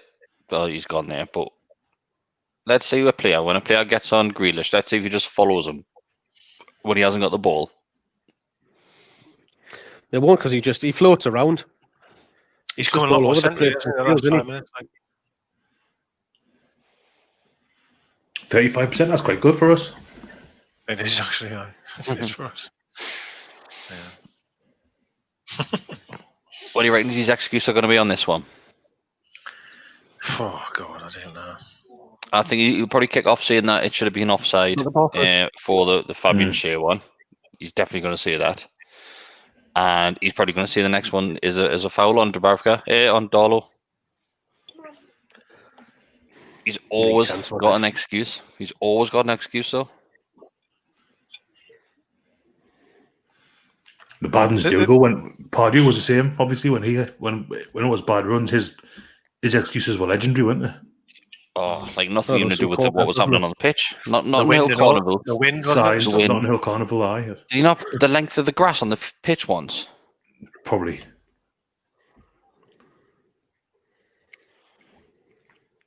When was last time we won at Villa Park? I was there. I think it was when Kabay scored an absolute screamer. I remember just saying Debucci. Sissoko's debut it was, and Cisse played as well. Yeah. Do you not draw that day? No, I don't know. Did not win. And Zogba hit the ball, and he broke it. We won 2-0 down there. Cisse scored, Sissoko played a lovely ball through to him, I remember as well, and Kabay scored a screamer. That was the last time I thought. Yeah. If we're talking about the same one, which sounds like it. Yeah, and Zogba and he broke the bar. It was a hell of a 2012? 13, 14. 11, 12? I didn't know. Right. See, Wilson there, he's got 5 round him. And the issue you've got, though, you look at the full side and you think you've watched it for an hour. We haven't got a fucking goal in with, man. We haven't got a goal in with. No, the ball's got to land. It's got to just spin to someone, hasn't it? Yeah. We have not got a goal in with. Is Fraser getting dressed? Well, trying to look for his keys, maybe. He's looking for something. He's lost his wallet, hasn't he? Oh, I begin. What do you reckon, first man? This is probably the only chance we do have as a set piece. Like, it's brave, like. Start again. You're gonna have to, son. So yeah, fair play. Oh, yep. He's done well there. He did, because he was pressing well. That player was pressing well. He's going 4-4-2 here. There you go. 2003 was the last time we won back there, and it was Ben Arthur and Gouffran. Oh, no. Remember that. So it must have been a draw best of you. It must have draw 2s each that game then. Bloody hell. Well, the 2013 one was after because I remember that one, the Sissoko, Debuchy, Yangambiwa game. Not Yangambiwa. It was. But that was a 1-1 draw, I think. Is that when Kabay scored an absolute screamer? Oh, it was unreal. Kabay scored. Honestly, it was I was right behind it. It was absolutely incredible. Great tackle that. But then I remember early doors, we just made it into the ground as well, and Sissoko played Cisse through and he scored. But I can't remember the full-time score of that one. Like, so Ollie, I think Ollie's missed the start of the conversation. Cisse scored a screamer against Villa. We're talking about the last time we won at Villa Park. That was St James's, one of his debut, I'm sure. There's been great performances against Villa at St James's. The 6-2 or whatever it was it when Carroll scored a hat-trick? Barton scored a screamer. 6-0, sorry. Yeah. First game back up, that's why I've got that's why I got that out. That was a really good game. It was mint as well, wasn't it? Because it was a really nice warm day, short sleeves on type of thing, pints beforehand and that. It was the last home game I watched in my old house in Norwich. I had to, I found a stream and it was Spanish commentary, and I think I've mentioned this before, but the Spanish commentator would always go Routledge instead for Wayne Routledge. I would mint. That's a foul. It's not a foul. He's got the ball. Who? How shall we get up, man? Oh, you're saying there? Just punch it. That's surely VARs has to look at that. I know there's nothing in it, but they have to. Looking from Grealish. That's an awful ball by Shelby there. Plays it behind him. There's no wrong with that. No, that one I'm talking there. about. It's this bit, watch. I'm talking about that. No, watch. When he gets up. He was going to do something there, wasn't he, Grealish? He pushes him in the face like that. He just gives him a little bit of a nudge with his arm. Push. And he gets up and he does him again. He kicks and he stands on his toe. He stood on his hand. He's got it in him though, Grealish. Oh, he has. He's a little knob. Would he swap him with Jeff Hendrick? Nah. I'm going to be honest here. I think if Shelby did that, he's off. That's I don't know. I think it was too. So it's this whole thing though. What? Yes, he might have won the ball first there, but he still followed through the man. Oh no, I don't mean the foul. Foul shite, man. There's no man with that. I mean the after on Shelby. It's something like that. I think that Shelby he gave a free kick for the tackle of Shelby on Grealish. Well, it is Grealish though. He's probably an England treasure now, is he? So you're not allowed to touch him. God, that badge is really pissing me off on that coat, by the way. Brad told you about last week, and he's like just passing off. Like, I know. Every week, every week. But now, Chris, because you said that, it's like you know what I mean. You see it more, don't you? You know. How long though? How long in this game before Shelby gets Grealish back? Oh, not long. Oh, I think he'll be after it. Before 70. Before Shelby 70, I don't think he has. So before 70, I'm telling you now, we'll get him. Yeah, we'll just clatter him, won't he? Oh, he'll be late as you like, but I mean, saying that he's got to get in the Aaron first.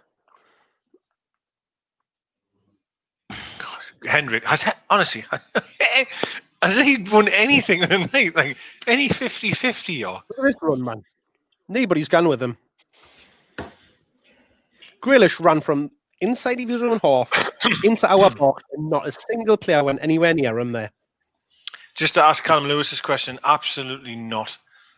Am I staying up for that fight? I did it years ago. I remember, and it was about 4 in the morning, and he's retired more times. He's retired more times than Undertaker, man. It's absolutely insane. The guy just he's an arsehole. It'll be about 5. It'll be about 5 o'clock in the morning. It is. So it's definitely. He just keeps can't get to bed and get up.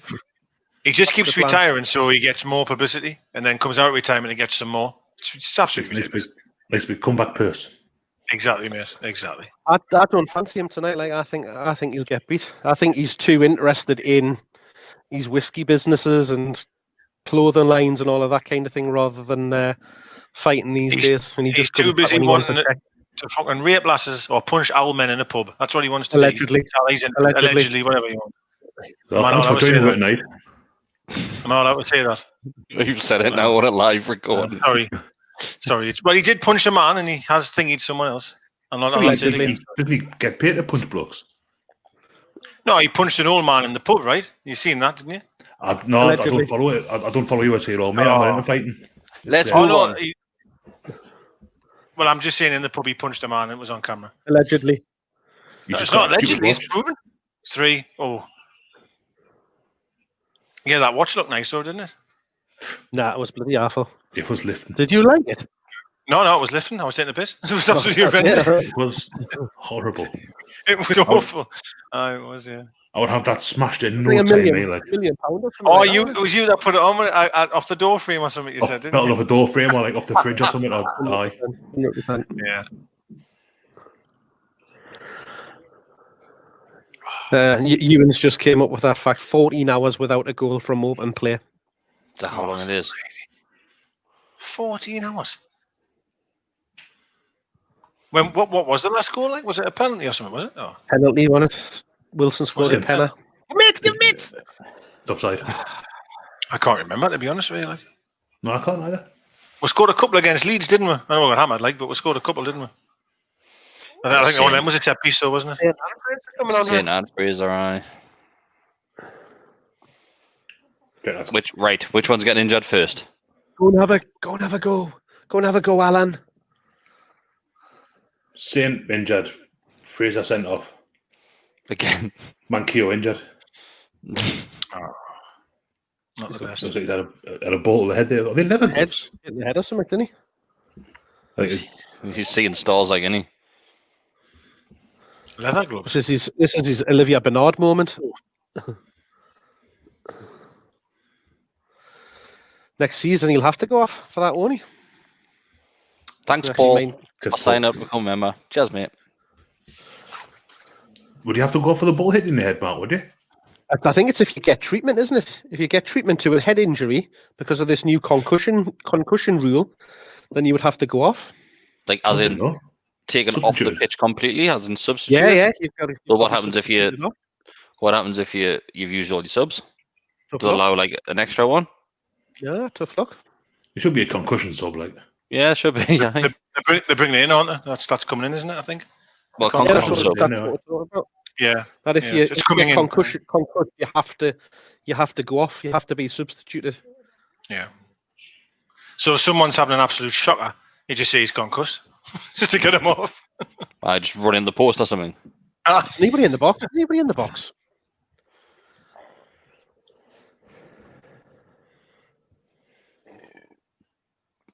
What's the bet? And he takes Carroll off when he brings these two bloody wingers on. Well, Darrell's just said Wilson's getting pissed off. Yeah. Yeah. If Wilson could have like go back in time, he would not pick to come to this club. I'll That's tell you that Carroll now. off. Carroll off for Wilson. Fraser. There you are. Told you. Didn't I tell you? So you take your striker off that can actually score with a header and bring wingers on. Probably Miggy getting for some maximum. You would think so. I would imagine he would change something, as in defensive wise. Probably Well, take a that's, I think defender. we're four at the back. Yeah. Mankioni up to stick Mankioni. Hayden across. Put Hayden at right back. He'll So go maximum forward, that guy. So Well, maximum I'm right gonna- back, like for like.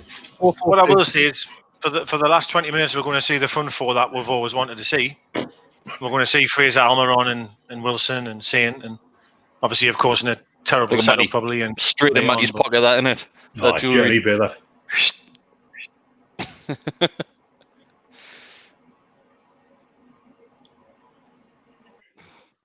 Wait, fucking hell, I thought you lost it there.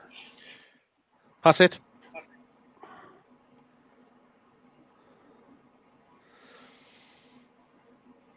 Touch. Oh, I honestly thought someone was there. They must have moved. Nice, that like. This Terrore has been unreal for them tonight. Like any. God, they come through us so easy, though, don't they? They do, but we've got 1, 2, 3, 4. We've got like 7 blokes into the box there, and it's just Yeah, They all so just easy drop for them. too far, too deep though. Rather than closing down the ball, they all just go back and go into a line, and still allow them just to come. go on. Oh, Oh. that's give it.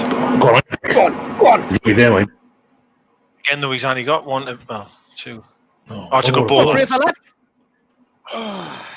was a good ball. That. Does that come to through ball, do you reckon? Technically, it was a forward pass into the box, wasn't it? Look at that. He's No way, off he's the backing fucking- it. No way. Get away, What? referee. No way, That he's was- backing in there all day. That's shocking. That lad. I must admit, that was awful. How is he giving that them? It's a good ball, that as I That's know. a If, good ball. That if he takes He his was, right yeah. foot instead of couldn't get it out from his feet. Could he get a hit on it? just take a straight with the right, that's what I would have done. Mark Judy's asking for a time check. 72, 12, 13, 14, 15. Go on, this is better. The time is sponsored by Always Man and Faces. That's a free kick. The talking cock.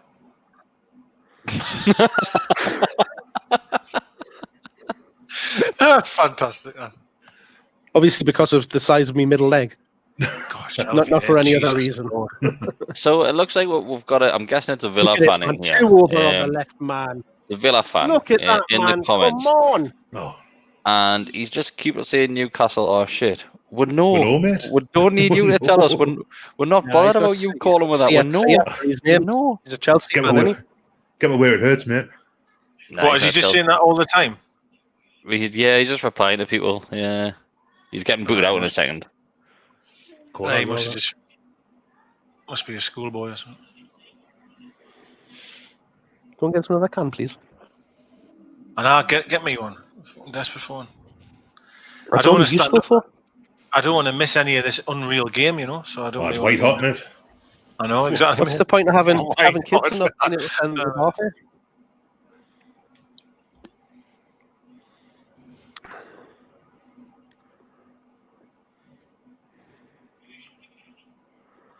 Some very tight, close marking going on there, isn't it? Littlest man on the pitch going in to try and win a header. In fairness, he's 20 yards out. Like, it's probably Yeah, that's a good point. Yeah, he wasn't next. You know. Do you want me to just stand there and hold a sign and go, I'm too little header? Come on, Alan. he's back, lads. Oh, well done. Well done, Alan.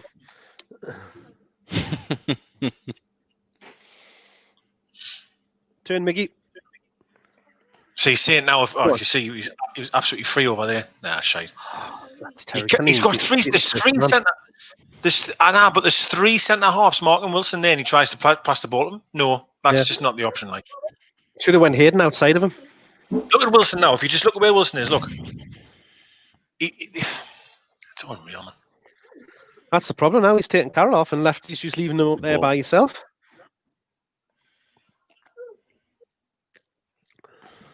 Go on, stick one in the top net. Go ball that. Hit it! That's nice. That's nice. Oh, that'll sting. Aye. That'll sting on got a cold night. Pretend it hasn't hit him though, any. You'll have the red mark on his thigh of that. Well, lads, that definitely classes as a shot on target. Oh, Christ, he's been waiting all night for that. Wow, he has. He's been waiting all night for that. Somebody else. Talking cock. Dear me. And it's in, lads. 2-1. Look at this, man. Look at them. Look at them coming flying through the middle. You draw. Mickey there was running like a chava from a shop. He was. What did you see that? Wasn't he? It's like a start train spotting, wasn't it? It really was. When I see it, I was like, oh, in a second. He's just broken into a car and he's running off. We might watch that later on. A bit late, maybe. Hey, we're top of something, lads. Aye. For the wrong reasons, like, Against. It wasn't against. Huh? Brilliant. They've had to add with for and against to make we're top of it as well. Turn. Why are you giving him a back? He's surrounded by 3 players and he's giving him the ball. Show a bit of intelligence, man. Get up. He's out. That's the desperation of getting him back into the team, is just expecting him to do everything. So they give him the ball when he's surrounded by 3 players and said, "Oh, go on, you can do something with that." They're doing it Give again. a lad a chance. He's giving it every time. Doesn't want it either. Look, he's just kind of the ball. That's better. Oh, unlucky. Oh, it gets up the pitch at least. He just cashed out. Can, boys.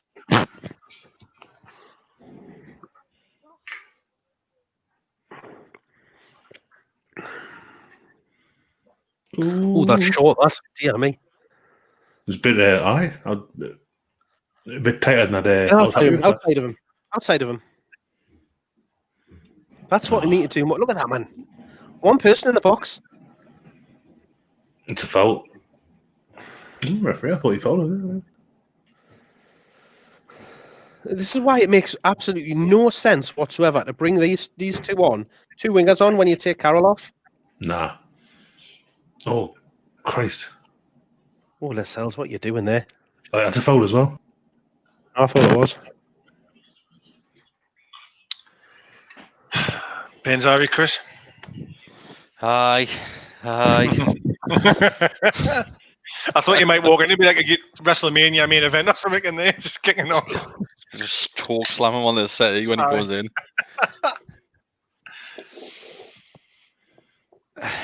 Oh, man. Does anybody else's kids do this? Like when they go to bed, like they decide they're hungry in bed? Oh, it's just a reason to stay up, isn't it, really? My Ben thinks she's thirsty.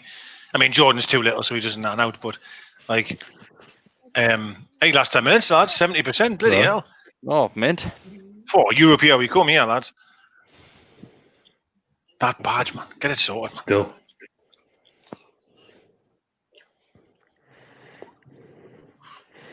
Unfortunately, we're having the ball but doing nothing with it. That's a dive, that, like, surely it has to be. It was a Grealish. Oh, surprise. It was. Took the referee ages to give that there. Has to be. Only because he stayed down. No, Crystal Maze, yeah. He's saying to him, get up, man. Crystal Maze. Is he wearing Spanx, the referee?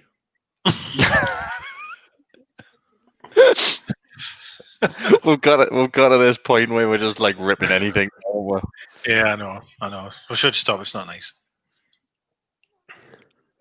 It's Richard. What's he called? Egawaki, or whatever he's called, off the IT crowd that does Crystal Maze these days, isn't it? Richard Ayoade, yeah. Ayoade. I think. What did you call him? Egglewadi. Egawaki. I knew it was something like that. Slimini. Remember when he said that? I never forget that. You know. Slimini. Slimini. Slimini. We were gone. Absolutely pressed that Slimini. I'm not sure. To be fair, I still can't even remember how to say it. Like what the actual real name is. What was it? Silamani? No, what was it? I don't even know. Silamani. Silamani, wasn't it? I don't know. That was the problem. Like, even when Slimini Slimani. Do you know what it is? Like, there's a lot of new listeners and new watchers to the YouTube channel since that, so people won't even know what we're talking about. Silamini. Silamini. Hey, it was absolutely me and you just lost it like for a good while. Really good. Hey, it was brilliant, like. Oh, hey, Dwight. Wow, Simon Logan Photography. Thank you very much, mate. Yeah, mate. What a legend. So, what a legend. Simon, you've probably seen him on Twitter. Simon, he's a decent lad. Go and check his Twitter account. I think he's the best. He's Simon, if you pop your Twitter account in the comments, we'll give you a shout out to your Twitter comments, and hopefully people go and check your stuff out, mate. I think he's got a lot of drone work. Gets 10% discount if they mention the AWSF podcast at checkout. I'm sure we can organise that. We'll also take PayPal, Apple Pay. Sure, done well there, like. He did. No, he did. The one thing, and I know he's been caught before and he will get caught, I will always give him praise for being confident and trying to bring the ball out. I mean, he tries to at least bring the ball out. I mean, more than the Cells will ever do. And to be fair, more than Hayden. And Hayden, you would hope to think that with the being in midfield, I could carry the ball a bit better. Lads, I've just noticed in the comments there, Simon's just said he put an extra 0 on the end of his donation and he's wondering if he can have a refund.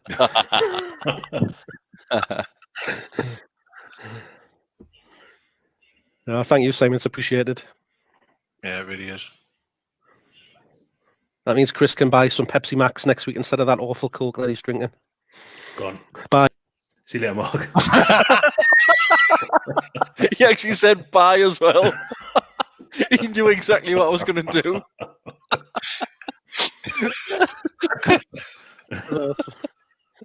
Predictable, wasn't it? Where's he falling over there, man? Dear Come off it. He's gone down 10 yards away from... dear God.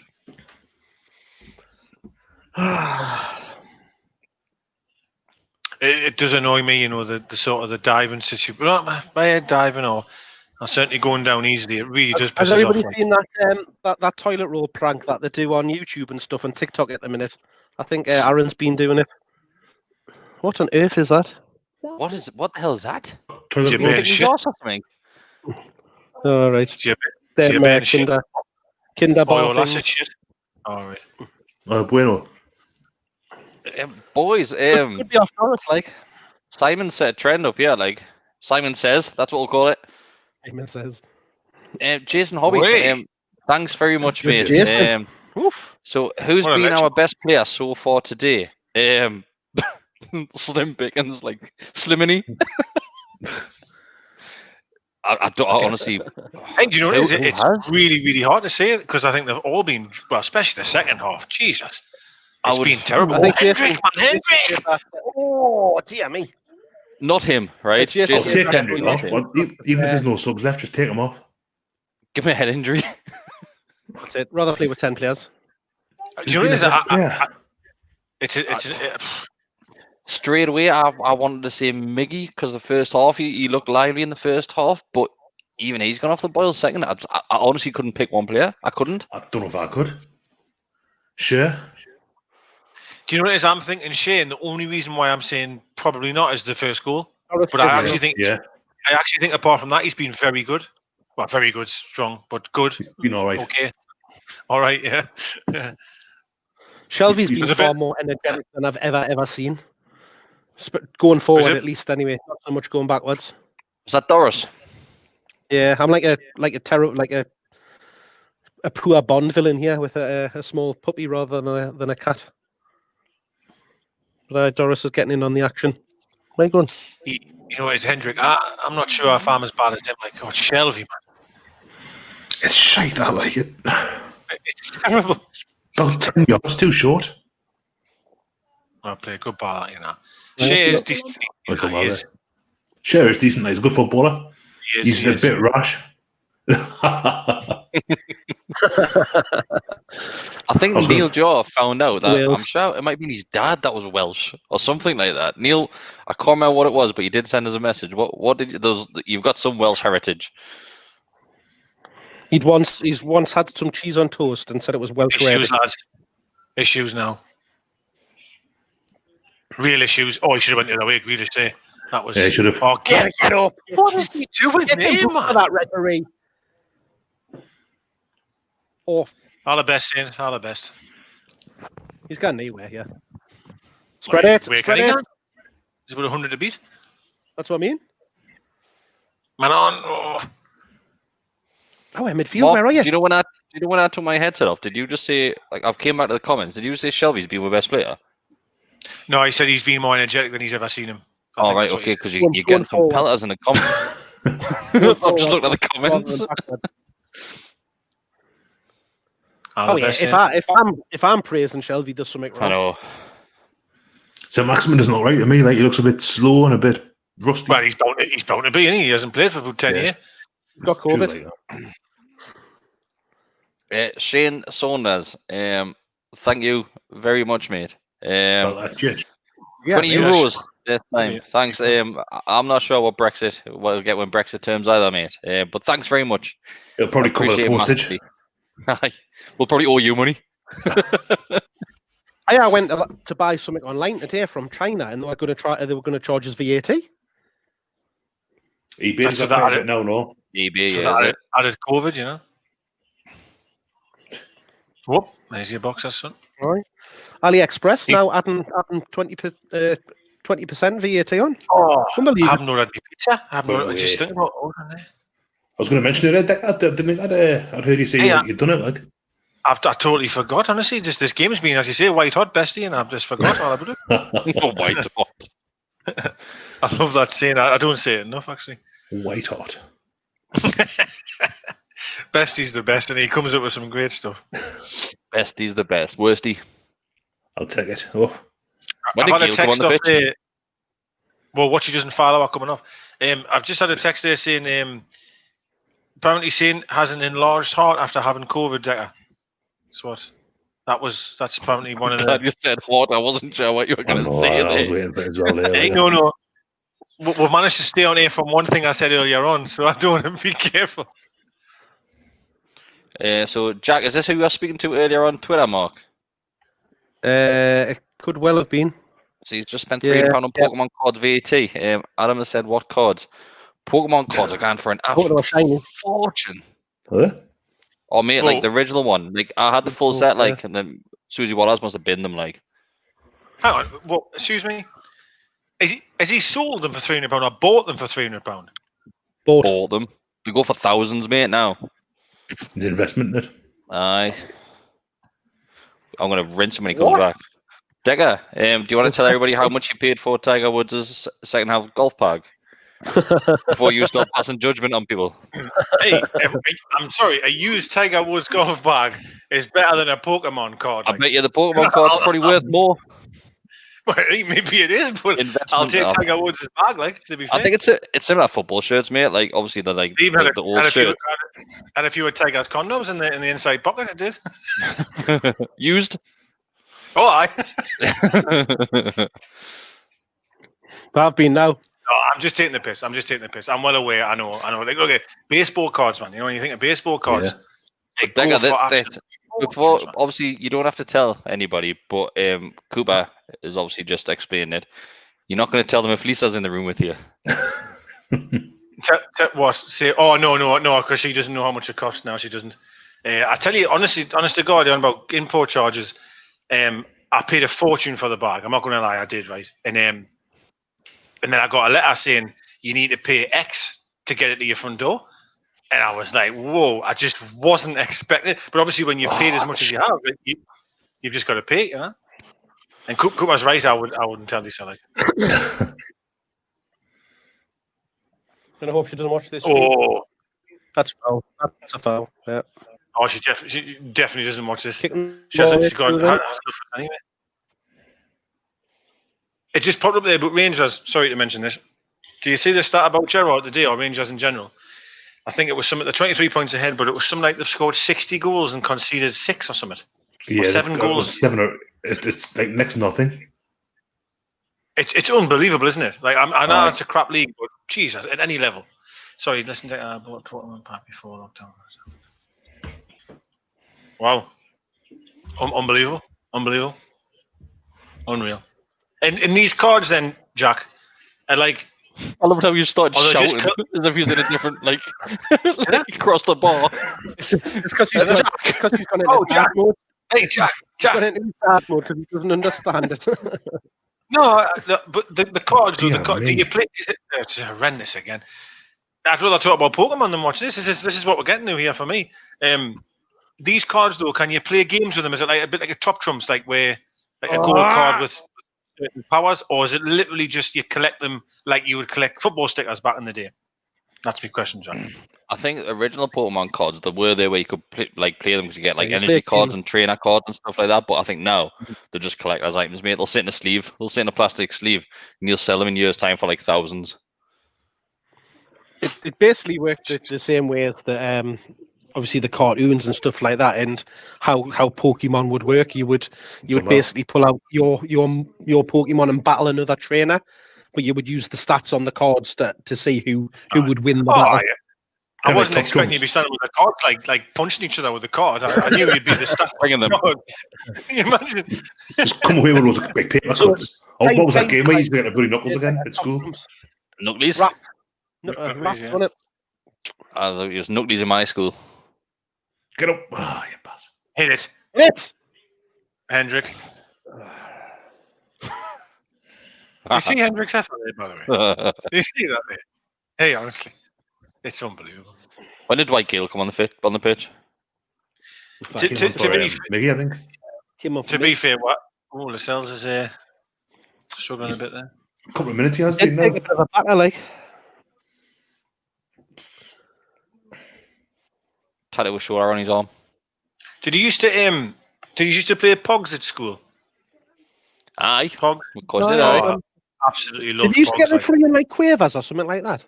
You used to get them in crisps. You used to get them in cereal, mate. You used to get them everywhere. Cereal, yeah. You still get toys in cereal these days, or not? No, health and safety in it in case kids choked on it. Oh, I tell you, honestly, God, the cereal bag. The only reason why I used to buy the cereal was for the little football, the top of the pencil. You got a football strip. Yeah. Can you remember them? Oh, honest to God, I love them. I used to go on Asda. 97 kit, was it? Was it not the 97 kit, mate? Yeah, there's loads on eBay. Yeah, it was. The one behind Bestie, wasn't it? The one behind Bestie? That one. Yeah, the middle one, yeah. Yeah, that one, yeah. There's always a David Battley one on eBay. Comes up every couple of weeks. For some reason. You used to get the little, it was like a little Ferdinand one, a little Shearer one, but I think it was when Shearer was playing for Blackburn, like tiny little figures that you used to get in the cereal as well. That's right, you did, yeah.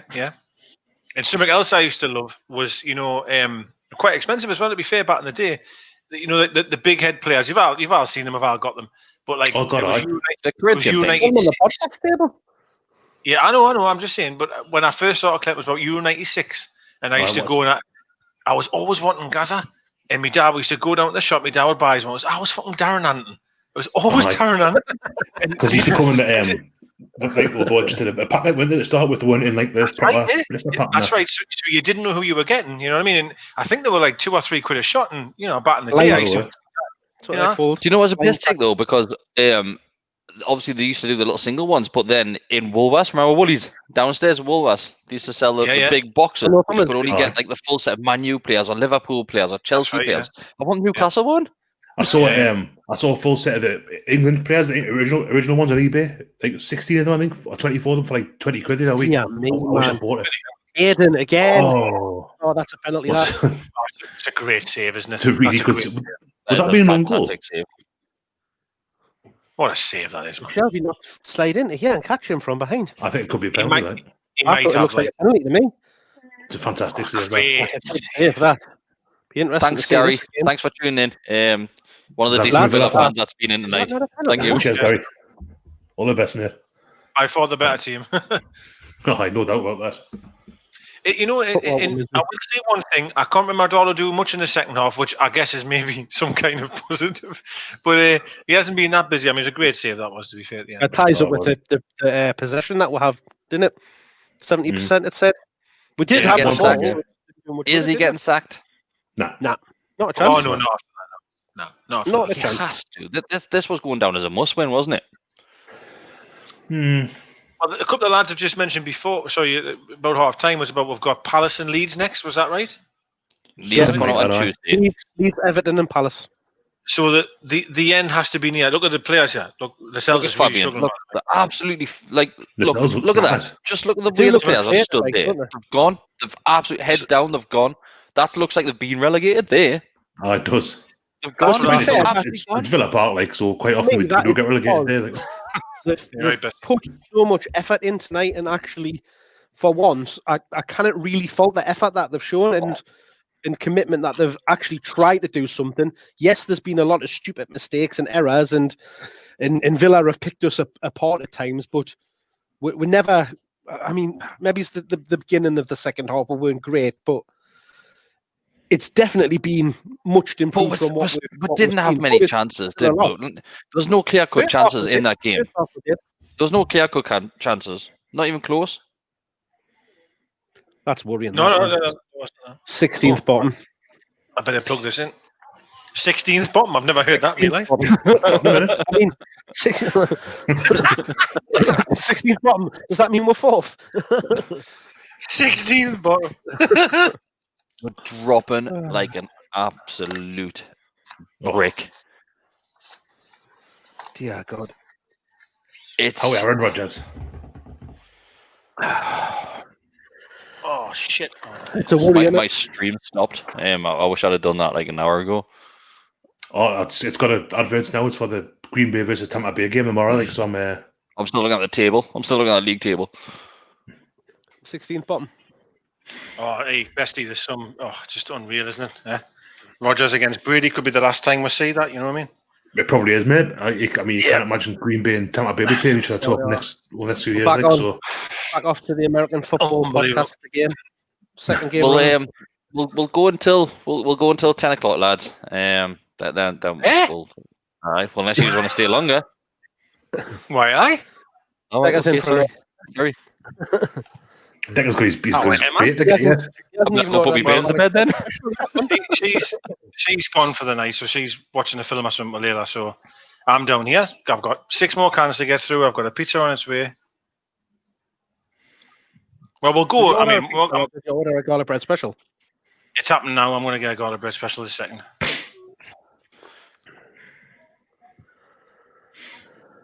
So, what's it going to take for Bruce to get sacked then? Will he just? Is it going to be a case where 6 games left and we're basically in the relegation zone, or what? Until we drop into that bottom 3 in it. Yeah, it seems that way. Like, yeah, I don't think it does. I mean, the players and Bruce's body language at the end of the game there, I think, seem pretty stark. Like, but I still don't think that he'll go. It was the body language there was very damning, wasn't it? It did look terrible. It did look really bad, as if I'd lost a cup final almost. You know what I mean? Like it was all being relegated. It was like it looked more than normal. Aye. But to go back to what Mark said earlier on, he said about the effort and stuff. Do you know what it is?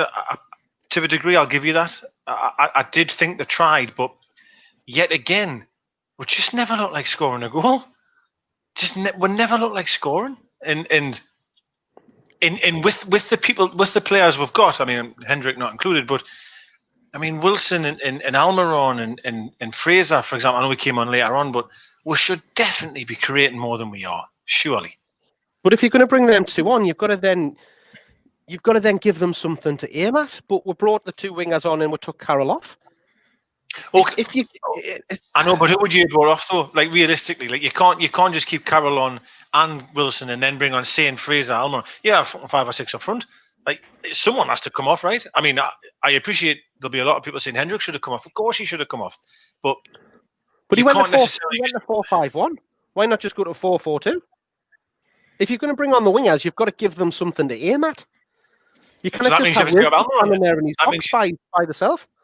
I know, but that means you're saying take off Almiron, and that I don't necessarily think I would have done that. Like, but anyway, it probably wouldn't have mattered no matter what he did. To be perfectly honest, but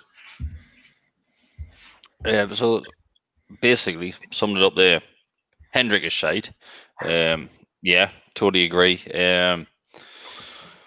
That's a Bruce signing all over that, isn't it? Totally, aye. It started off so well against West Ham, though, didn't it? I can't even give you words. Like how bad, man. Scoring that goal. A goal and an assist, aye. Yeah. It's all gone downhill since then. Same as Shelby. Shelby's debut against West Ham as well, wasn't it? Yeah. Yeah. Got an absolute block there as well. Been nowhere near it since. Yeah, Shelby had some few occasions. He's had some lovely games in the Championship where he single-handedly just ran the show. But you would expect him to do at that level, of course. Of course, you would. But it seems to be the Newcastle way, though, doesn't it? To a degree, where we'll get a player which you're a little bit excited about, or perhaps think, he'll kick on a little bit. It just never seems to work out, does it? Just no. Or if it does work out, they're gone within a season. So people are telling me to check out War Flags' tweet. Let's see what the lads at War Flags have done. Oh, wow. So they've actually hung a flag. Well, they've got a flag outside St. James's Park now saying act late. 2009, 2016, and 2021 with a question mark. Seal your fate. And it's got Mike Ashley and Steve Bruce on it. Anybody that? You won't be able to see on your phone, mate. I've got the picture though. Yeah.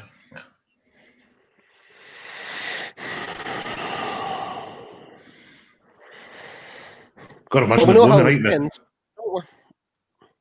We know how this ends. If it we keeps going the way that it's going, yeah, absolutely right. It seems inevitable, and like we said, that reaction from the players, it almost seems like it's a bit of a last throw of the dice. They've put that effort in, expecting to get something and come away from it, and it's ended up the same way that most of the games have gone this season. With we're having a defeat. It's just like before we move on, Keelan. Thanks very much for signing up to become a member, mate. Thank you. Keelan. I just if he doesn't get sacked, like Mark just said, it is only going to go one way, and it's a championship all day. That's got relegation writ all over the way, and the body language of the players at the end, the body language of Steve Bruce. It's completely down to us. Like from now on in, I think like it's. You say that, but Bruce didn't look bothered to me at all. At least the players were showing some sort of emotion that it had impacted them, and they looked deflated. Bruce just walked away like he wasn't even bothered. He didn't look angry. He didn't look sad. He didn't look frustrated. It was as if he was just it's happened again. We'll see what he's got to say in a couple of minutes, but at the end of a game, I'm not really bothered about his facial expressions walking off, but during the game, when the camera went to the sideline, I'm just not seeing anything. Are you? He doesn't seem to do anything. He's not even giving encouragement tonight. He was literally just standing with his hands in his pocket.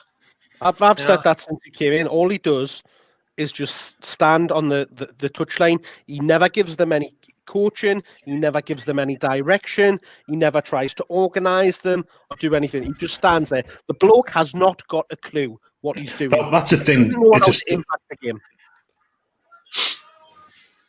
You gonna say, Bestie? When you again, I'm not going to say the bloke's name because you can't do it really, but when you see even the times we score goals, and then the manager would call like Lascelles over and say, "Right, here's what you've got to do," and he would, like Mark just said there, coach him through the game. Bruce just hasn't got the opposite. You get the opposite. You've got Isaac Hayden saying, "We don't know what we're doing." You look at it. I can't remember what game it was, but we had won a game, and Bruce was straight over a player. I've got a feeling it might be Yedlin. He was straight over at Yedlin, saying you should have done that better, and we had just won the game. Aye. And Rafa, as soon as the ball went out of play, Rafa would call them over, have a chat with the players, saying this, this, and this. You don't say any of that. You just all you hear on the sideline is go on, like Sunday League stuff. It's like someone's dad's watching Sunday League on the sidelines. What I used to remember, I don't think you may have stayed back, 'cause I know you lads normally go straight away, but I used to always stay back at the end of a game, for quite a bit, certainly let the crowds go. Rafa would always come on the pitch. God, I've just said it there, Bessie. Sorry, I was just. But he would come on the pitch anyway, and he would do his little wave or whatever. But he would always grab a player while he's walking off and like point at an instant over here or over there. It made me dad used to always laugh and go, God, like the game's just finished and we've won or whatever's happened. And he was normally Dummett or Mitrovic and people like that. He would always get, you should have done this here or that there. And that's just how obviously tactically switched on and aware he was of his surroundings, if you know what I mean. When he's talked about. Thank you, Simon, for signing up to become a member, mate. Thank you. And for the early explanation. He's talked about that as to why he does that, because, and he said that is the best moment for you to coach while it's fresh in your memory, in your mind, and you can still remember what happened and how to impact it. And while that emotion and memory is still raw and fresh, then you're more likely to remember it and cling on to it. And then if that situation then happens again, you'll remember back to that moment where you've had that intervention from him to think back to that point to hopefully react in the way that he's talking to you about. It's the difference between being a very good coach and a very good manager and being Steve Bruce. Yes. And the issue about not acting, what you've spoken about it there, I can't understand how any club owner or anyone can be looking at this going, this is 8-9 games without a win. It's 700 minutes or 14 hours or whatever the hell it was without a goal and open play. How do them statistics not really alarm you that, whoa, actually, there is big issues here? And that's, I think, collectively we agree that Ashley probably doesn't see that until the day we're in the bottom three, which may be too late. By that time. It feels like he sees the league table and that's it. Doesn't kind of see any trend or any form or performances. Just sees the league table and goes, oh well, it's 7 points clear of the bottom three. They're doing okay. They're doing all right. Yeah, exactly. Yeah, and it's just mental because, and this is where fans have really getting. It's awful, but fans have been criticised massively that we have seen this since the days of drawn against Everton in the last 2 minutes of a game.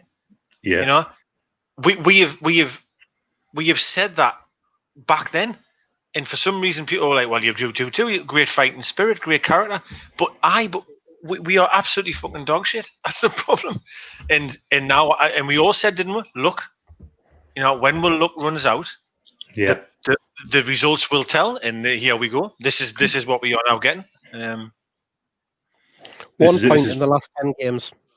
It's results now. Back? Lads, guess who's back? Fuck you, Lewis.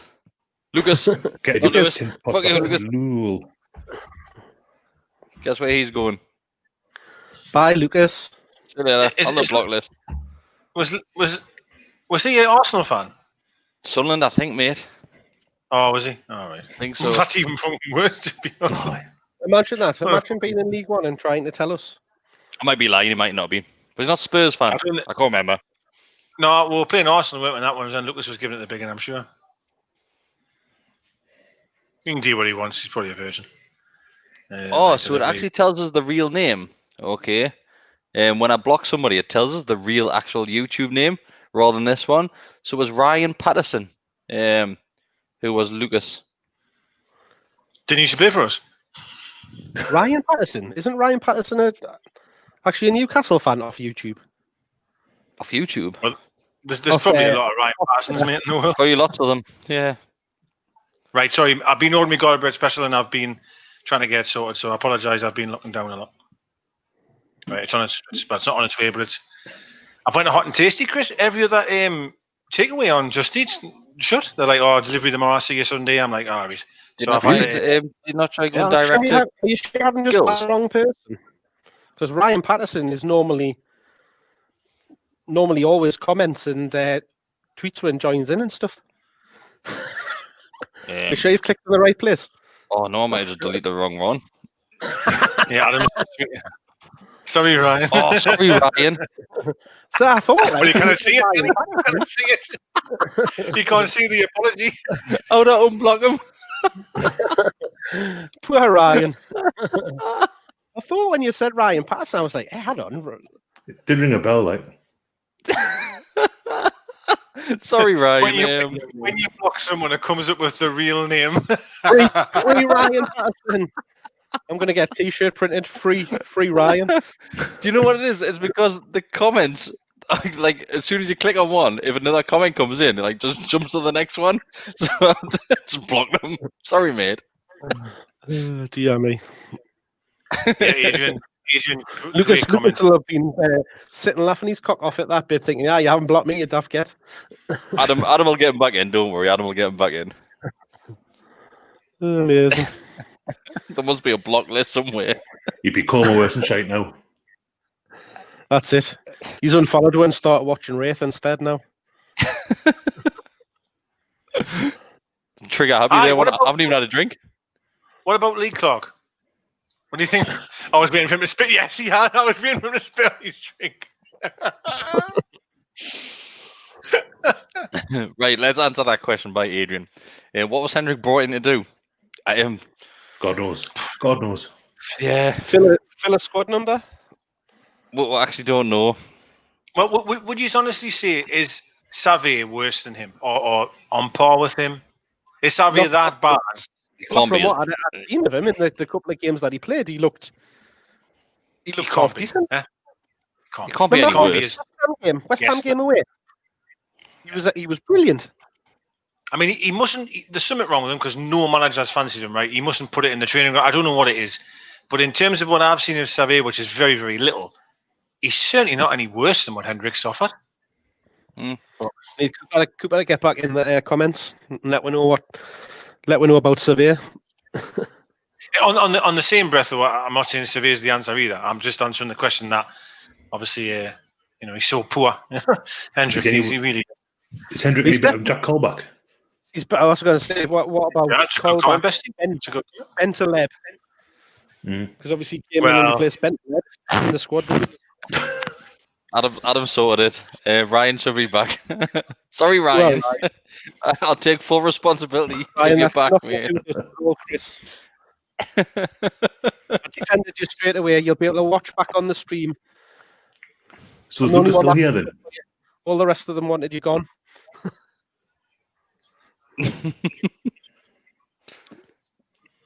So Jason Hobby, thanks again, mate. Thank you very much. Yeah, Jason. Appreciate it, mate. What a circuit break in football. Yeah, for questions. What's going on? So would a circuit break in football like last season help or make it longer? It just means Bruce is in a job for longer for me. I don't think it would help us at all. I honestly don't. I don't think you can blame the likes of injuries and things like that for players to come back. I just think we're not good enough, and something needs to change. As in managerial wise, yes, have a circuit break. If you're going to replace the manager, and give the manager a couple of weeks with the squad. But other than that, just get the games played and get relegated as quick as we can, because it's going that way. The circuit break obviously makes it more likely that a takeover will happen as well, because we'll have more time to write MPs and everything. So I don't know. It just prolongs the agony. I think I can't see Steve Bruce with an extra 2-3 months, let's say, kind of in training to do anything to bring anything good out of the players. We had a little bit of a bounce after the last one, but did we?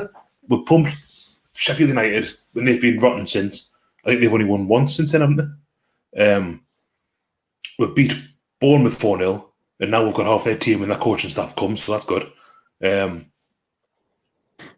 So Keith Jenkins, obviously a Villa fan here, says don't lay into your players. When we had Bruce, he made Grealish come back into the box for corners. I saw a quote from attributed to Grealish this week about Bruce. I don't know how genuine it is or not, but it was basically just saying I was shit. But again, I don't want to kind of. It's one of those ones that you say on Twitter. Anything? Oh, is that what he said? Is it? You don't know. It's not got a source. So, but it wouldn't be a big surprise. Like, So Adam has just said, hold on, are we having a donation war here? He says that because Jason Hobby just donated a £5 on top of the 20 quid which he donated earlier. So Simon's back, and he says, top trumps, Jason. He's donated tenner. Thank you, Simon. You can't stop, right? You can't stop, lads. We appreciate it massively. Thank you very much. I'm going to get 20 quid each out of this. I'm going to get you a light eventually. Get you more crack. I'm not sure if we've got enough money. Get you more crack. But I think, back to Jason's question around the circuit break, I don't think it'll basically make much difference, as you two lads have just said. I think the only thing that can make an improvement to us is either investment into the squad and bringing in some new players, which is highly unlikely to happen because you can't see Ashley putting his hand in his pocket to do anything, and Bruce has talked about the fact that we're probably only going to be active in the loan market, even though we're now sitting here on the 23rd of January with a week left of the window to go, and doesn't seem to be anything happening with that. Or the second, which is the one that we're obviously getting talked about the most, is the fact that we need to get shot at Bruce and bring somebody in that's actually got a bit of an idea. Buy Mark a webcam more than 20 pixels. Right, that's what. Right, okay. So you lads tonight, you bought Mark a webcam, right? Your webcam's normally all right, to be fair. It's built into me laptop, and it's a 4K webcam, so it's definitely not that. So I don't know if it's just a dodgy. I think it's because Mark's engaged, isn't it? I think it's like that. He's probably stealing his neighbour's internet, man. That's what it'll be. Thank you, Eddie. Thank you very much for signing up to become a member. And the bidding war is still going on. Jason, thanks very much. Thank you, mate. It's quickly followed by Simon once again, who's just went, "Oh, how are you, man?" Dear me. I think Jason's slightly ahead because I got him some new Pokemon friends today to add to his list. Besties on. We're not going back to Pokemon. We're not going back to Pokemon. Sorry, but we're not. So, question as always. Another one about Jetro. Let's have a look. Right, okay. So basically, Jetro Williams, he's saying, I know it took us a while to figure that one out. So Jetro Williams, Premier League.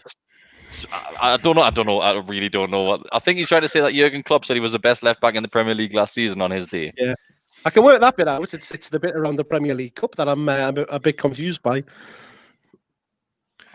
But like we've had with that conversation is good as he is and what we've seen from him, the problems that we have is creativity and having anything in the middle of the park to get the ball forward and get it up to his strikers.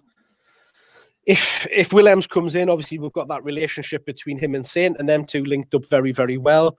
So whether that means that we can do more down the left side to get forward and get them going, but I don't know. I'm telling you what it is, lads. It takes a hell of a lot more than Williams to sort this out.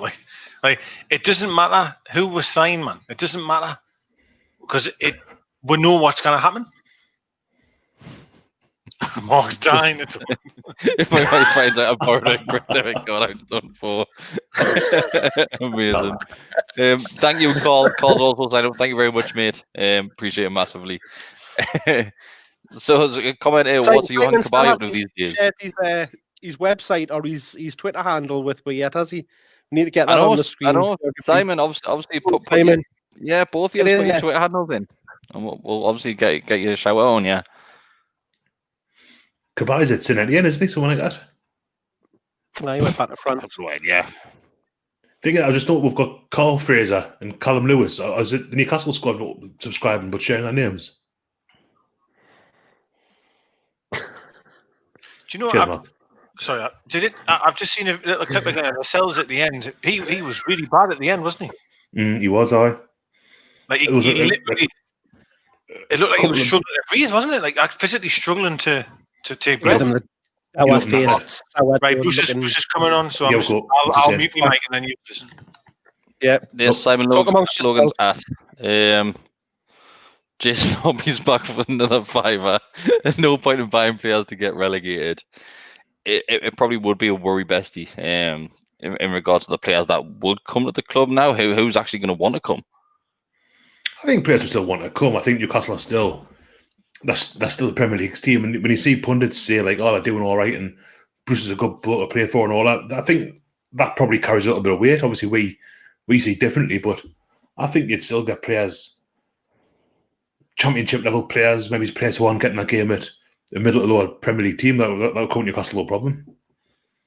So apparently, War Flags have put another flag outside St James's Park. So let's have a look and see what this one is. So basically, Bruce is pinning all of his hopes on Fraser and St Maximin for the rest of the season, judging by that, because all he's talked about is the fact that they've came back into the team, the fit. He's more pleased with the performance tonight, but we need to get some defenders back because we're gifting them goals. He's been asked whether or not we think we had enough going forward tonight. So, and he's saying that's the difficult part about it. No shit, Sherlock. You've definitely proved that difficult. Try playing some strikers, some players alongside your strikers that can actually give them the ball. Might help. So he's back.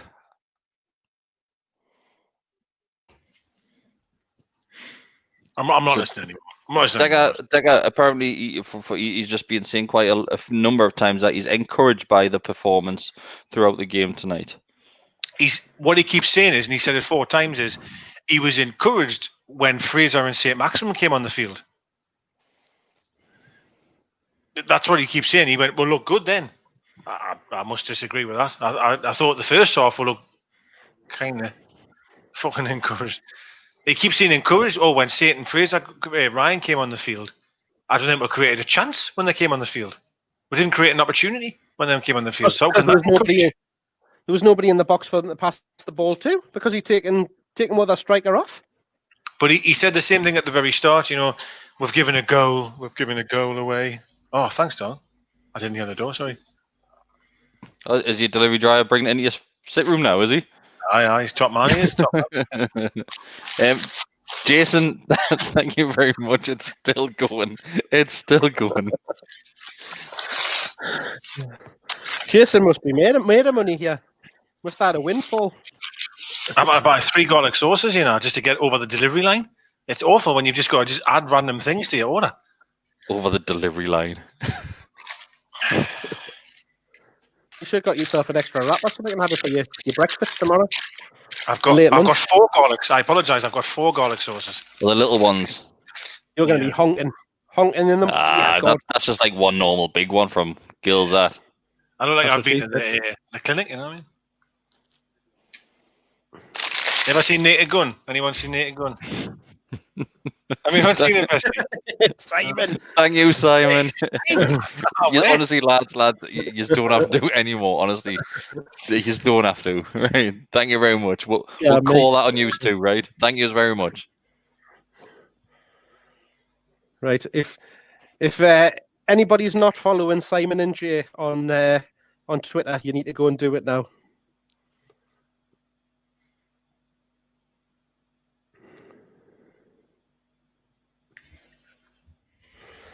Just answering a question about Graham Jones there. So yeah, he's just asked him, and he's just said, "Sorry, I'm not going to talk about that." Yeah. So, but it's weird because he says he's encouraged by the way they're playing. He says, "We've got to play defensively because if we try and attack teams, then we'll get picked off." Which is obviously why Arsenal put 15 past Southampton today in the cup. But honestly, you see what I don't think he believes what he's saying. He's tripping over his words. He's stuttering. I think he knows he's in bother him. Like, I hope he goes his shit. I think it's he's in a very, very, very, very hard position, isn't he? Like, I'm not having sympathy for him. What I'm just saying though is it's hard for him to come out in the press, isn't it, and give to not look worried, to not look stressed, to not look like fuck me. He hasn't scored a goal in 55 days or something, games or something. It is hard. It's hard for anyone to come out, but to see he looked encouraged. He kept saying though, I was encouraged when Ryan Insane came on the field, so I hope we can score a goal. And I was just like, no, you're full of shit. No. Mind you, this is some experiment here. Like that guy, I'm raging. Yeah, I can hear the paper going. Sorry, I apologise. I've got knee pain. I'm on alcohol freaks. I'm on the tablets. I want to say, oh, fucking hell, mate. Oh, I don't know what I got excuses as well. 4 pots, man. They've given us the chips in a different way, but if I can get this down here, you might be able to see there's no garlic on it yet, so they ain't shouting ball.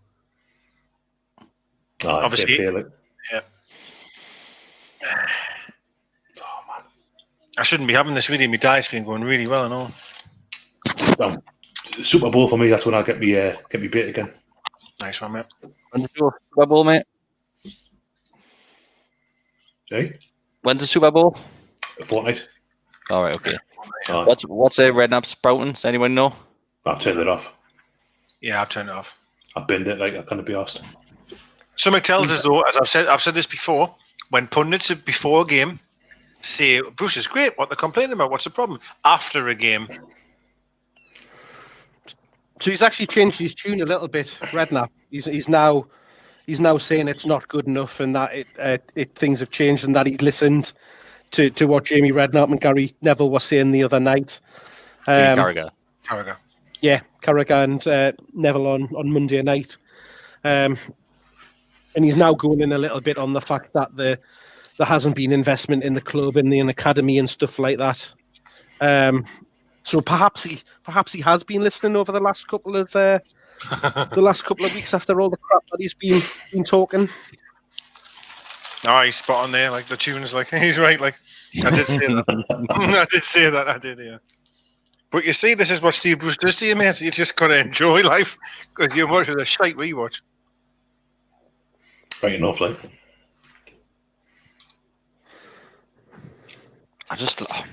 Honestly, me brains just keep taking over and like looking at the players at the end of the game. That's all I can't get that out of my head. And like I said, as soon as a full-time whistle, it was a reaction of like a relegated team, like as if they had just been relegated. That was the last chance of staying up, and they're being relegated. That's exactly what it looked like. Darren Ben's talking about there the lack of communication between Wilson and Carroll. We're definitely seeing that, where they're both going for the same balls and stuff like that. And that comes like not just a lack of communication from them two, but that comes from the training pitch as well, and the manager and the coaching to get them to set up and get them working together. And if they're not having that kind of on the training pitch, trying to get that understanding in the run up to this game, then how do you expect them just to get out onto the pitch and start doing it from scratch? Mm. So something I know we keep on saying this, but something has to change. It can't go on like that. And obviously the people there at the top, Mike, Ashley, and Charlie, they're not going to change anything. Of course they're not. But they're not learning from mistakes. They didn't learn from the first one. They didn't learn from the McLaren one, and he hasn't learned from this one. It's just so frustrating to see it play out in front of you when all four of us and most Newcastle United fans have seen this coming weeks ago when the media are there saying, "Oh, Newcastle only 6 points off Europe spots." It's not going to end like that. Like we know that. We can see which way it's going. Listen to us, the fan base. The people who watch it every week, and I dare say if you tune into the True Faith ones or NUFC Matters or whatever, then they'll all be saying the same stuff. It'll all be we're all watching the same stuff. We've all watched Newcastle for long enough to know. I've watched football long enough to know the signs of a team that aren't playing for the manager, or the manager hasn't got a clue what he's doing or whatever it is. But that it does only end one way. It might not be this season that they go down, but certainly next season if Bruce stays down, like. So Neil Giles said that just like a players off. Yeah, Redknapp's going on about that. It's basically the players aren't doing enough that they've got superstars there that aren't performing, and that even if Steve Bruce goes, so that's not going to change. But he's completely changed his story, because 2 weeks ago when he was doing the commentary, he was saying we absolutely wouldn't go down under Steve Bruce. Steve Bruce was doing a great job. But he's now watched 3 games in a row in the space of the last couple of weeks, and he's now saw the absolute shite that we're being served up, and we're having to suffer week in, week out, game after game after game. And he's now seeing the reality that we are seeing as fans. So it's nothing new, Jamie Redknapp. This has been happening all season. It was happening last season as well. So I'm glad you're finally taking your head out of your arse and actually saw what is going on in front of your eyes and actually paid attention to it. I really hope now this is a massive turning point in the media, because this is people that up until this point have been singing Bruce's praises, saying what a great job he's done, and there's more and more noise. We're seeing it on Monday with Redknapp. With Carragher, not so much Neville, even though he had a little bit of sympathy. We've seen a couple of things even from TalkSport in the last week, and now Redknapp's talking about it. So is this the moment now? We do have some good news, though, Mark. We do have some good news. Another donation. Ryan Patterson's back. Yes. Hi, mate. I do apologise. I'm really sorry. I'm really sorry for blocking you earlier. That was my fault. I was a bit too trigger happy. I even accuse you of being Lucas. Ultimate sin. Look at that. That's absolutely disgusting. Just stuck into a kebab coma here, and he doesn't care anymore. He couldn't care less about Bruce. He couldn't care less about the match. He's just getting stuck into that horrible, greasy, stinking kebab meat. I bet it tastes slush. It's incredible. It's absolutely incredible. Honestly, it really is. Oh, you're just eating that like a bird feeding its like babies, like it's chicks. That's what you've got to do, mate. Do it again, mate. Absolute filth. Look at that. This is Decker's mini milk moment. Oh dear me. That's it. There's lads getting semi-ons across the whole of the northeast right now and setting fannies fluttering the lot. Him getting stuck into that kebab. Oh, Shakespeare. Shakespeare. Oh dear me. Christ, I need another drink. I think we might have to call it a night soon. Before YouTube do. Before YouTube cut off. It's going down a path. I'm pretty sure there'll be a screenshot coming on Twitter soon of Decker absolutely inhaling that bit of kebab meat. No. You know for fine what it's happening, mate. Guarantee it's going to be Neil Jar is going to be screenshotting that, creating a GIF. Probably. There's loads of people shouting at Decker, because Decker said only a few weeks ago that he wasn't going to be having any takeaways in January. I've getting under my target weight, so I need to get back to my target, so I need to put weight on. So this is why I'm going in.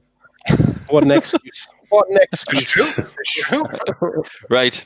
Let's wrap it up. Let go Decker deep throat his kebab meat later on. Anyway, lads, it's been lovely to see you. The match was shit. Thanks very much for joining me. We love you all. So we've got a match on Simon Photography, whatever. You were unreal, wasn't he? Simon and Jason. Absolutely Jason as well, yeah. Absolutely smashed. So yeah, thank you very much. Thanks for all the new members who signed up tonight. If you do want to become a member, even if you're watching this video afterwards in a few days' time, if you do, just go on the homepage of the Gallowgateshots YouTube channel and you'll see join. Just click on there and become a member. It's as little as $2.99 a month. It goes a long way. It'll get Decker a takeaway. It didn't, right? I'm sorry, it didn't. Your money did not get Decker a takeaway. It didn't. It definitely didn't. We're gonna try and upgrade Mark internet because he's turned into Daryl this week. It was me last week, but mine seems fine because I had to go and buy an Ethernet cable. Yeah, what? You just went, yeah. No, it's much better the day, Chris. Like it is, it's perfect. I literally couldn't get any closer to the router. It's there. Well, mate. It got worse when you said that. Is it turned on? Put some butter on it. That only speeds it up. Right. Thank you very much. And we'll see you. I don't even know when we'll see you because we've got a match on Tuesday as well, don't we? I've got to watch it as well. It's a 6 o'clock one on Tuesday. 6 o'clock, so I'm not sure if he'll be working or what. Leeds on I think Tuesday. I'll be working. I could do one. We'll see. We'll see what happens. But we'll double check in with each other, and we'll give you a heads up if we're going to do Monday night, if we're going to do Tuesday. God knows. But yeah, we'll see you around. Thanks for watching. Go back, watch Extra Time.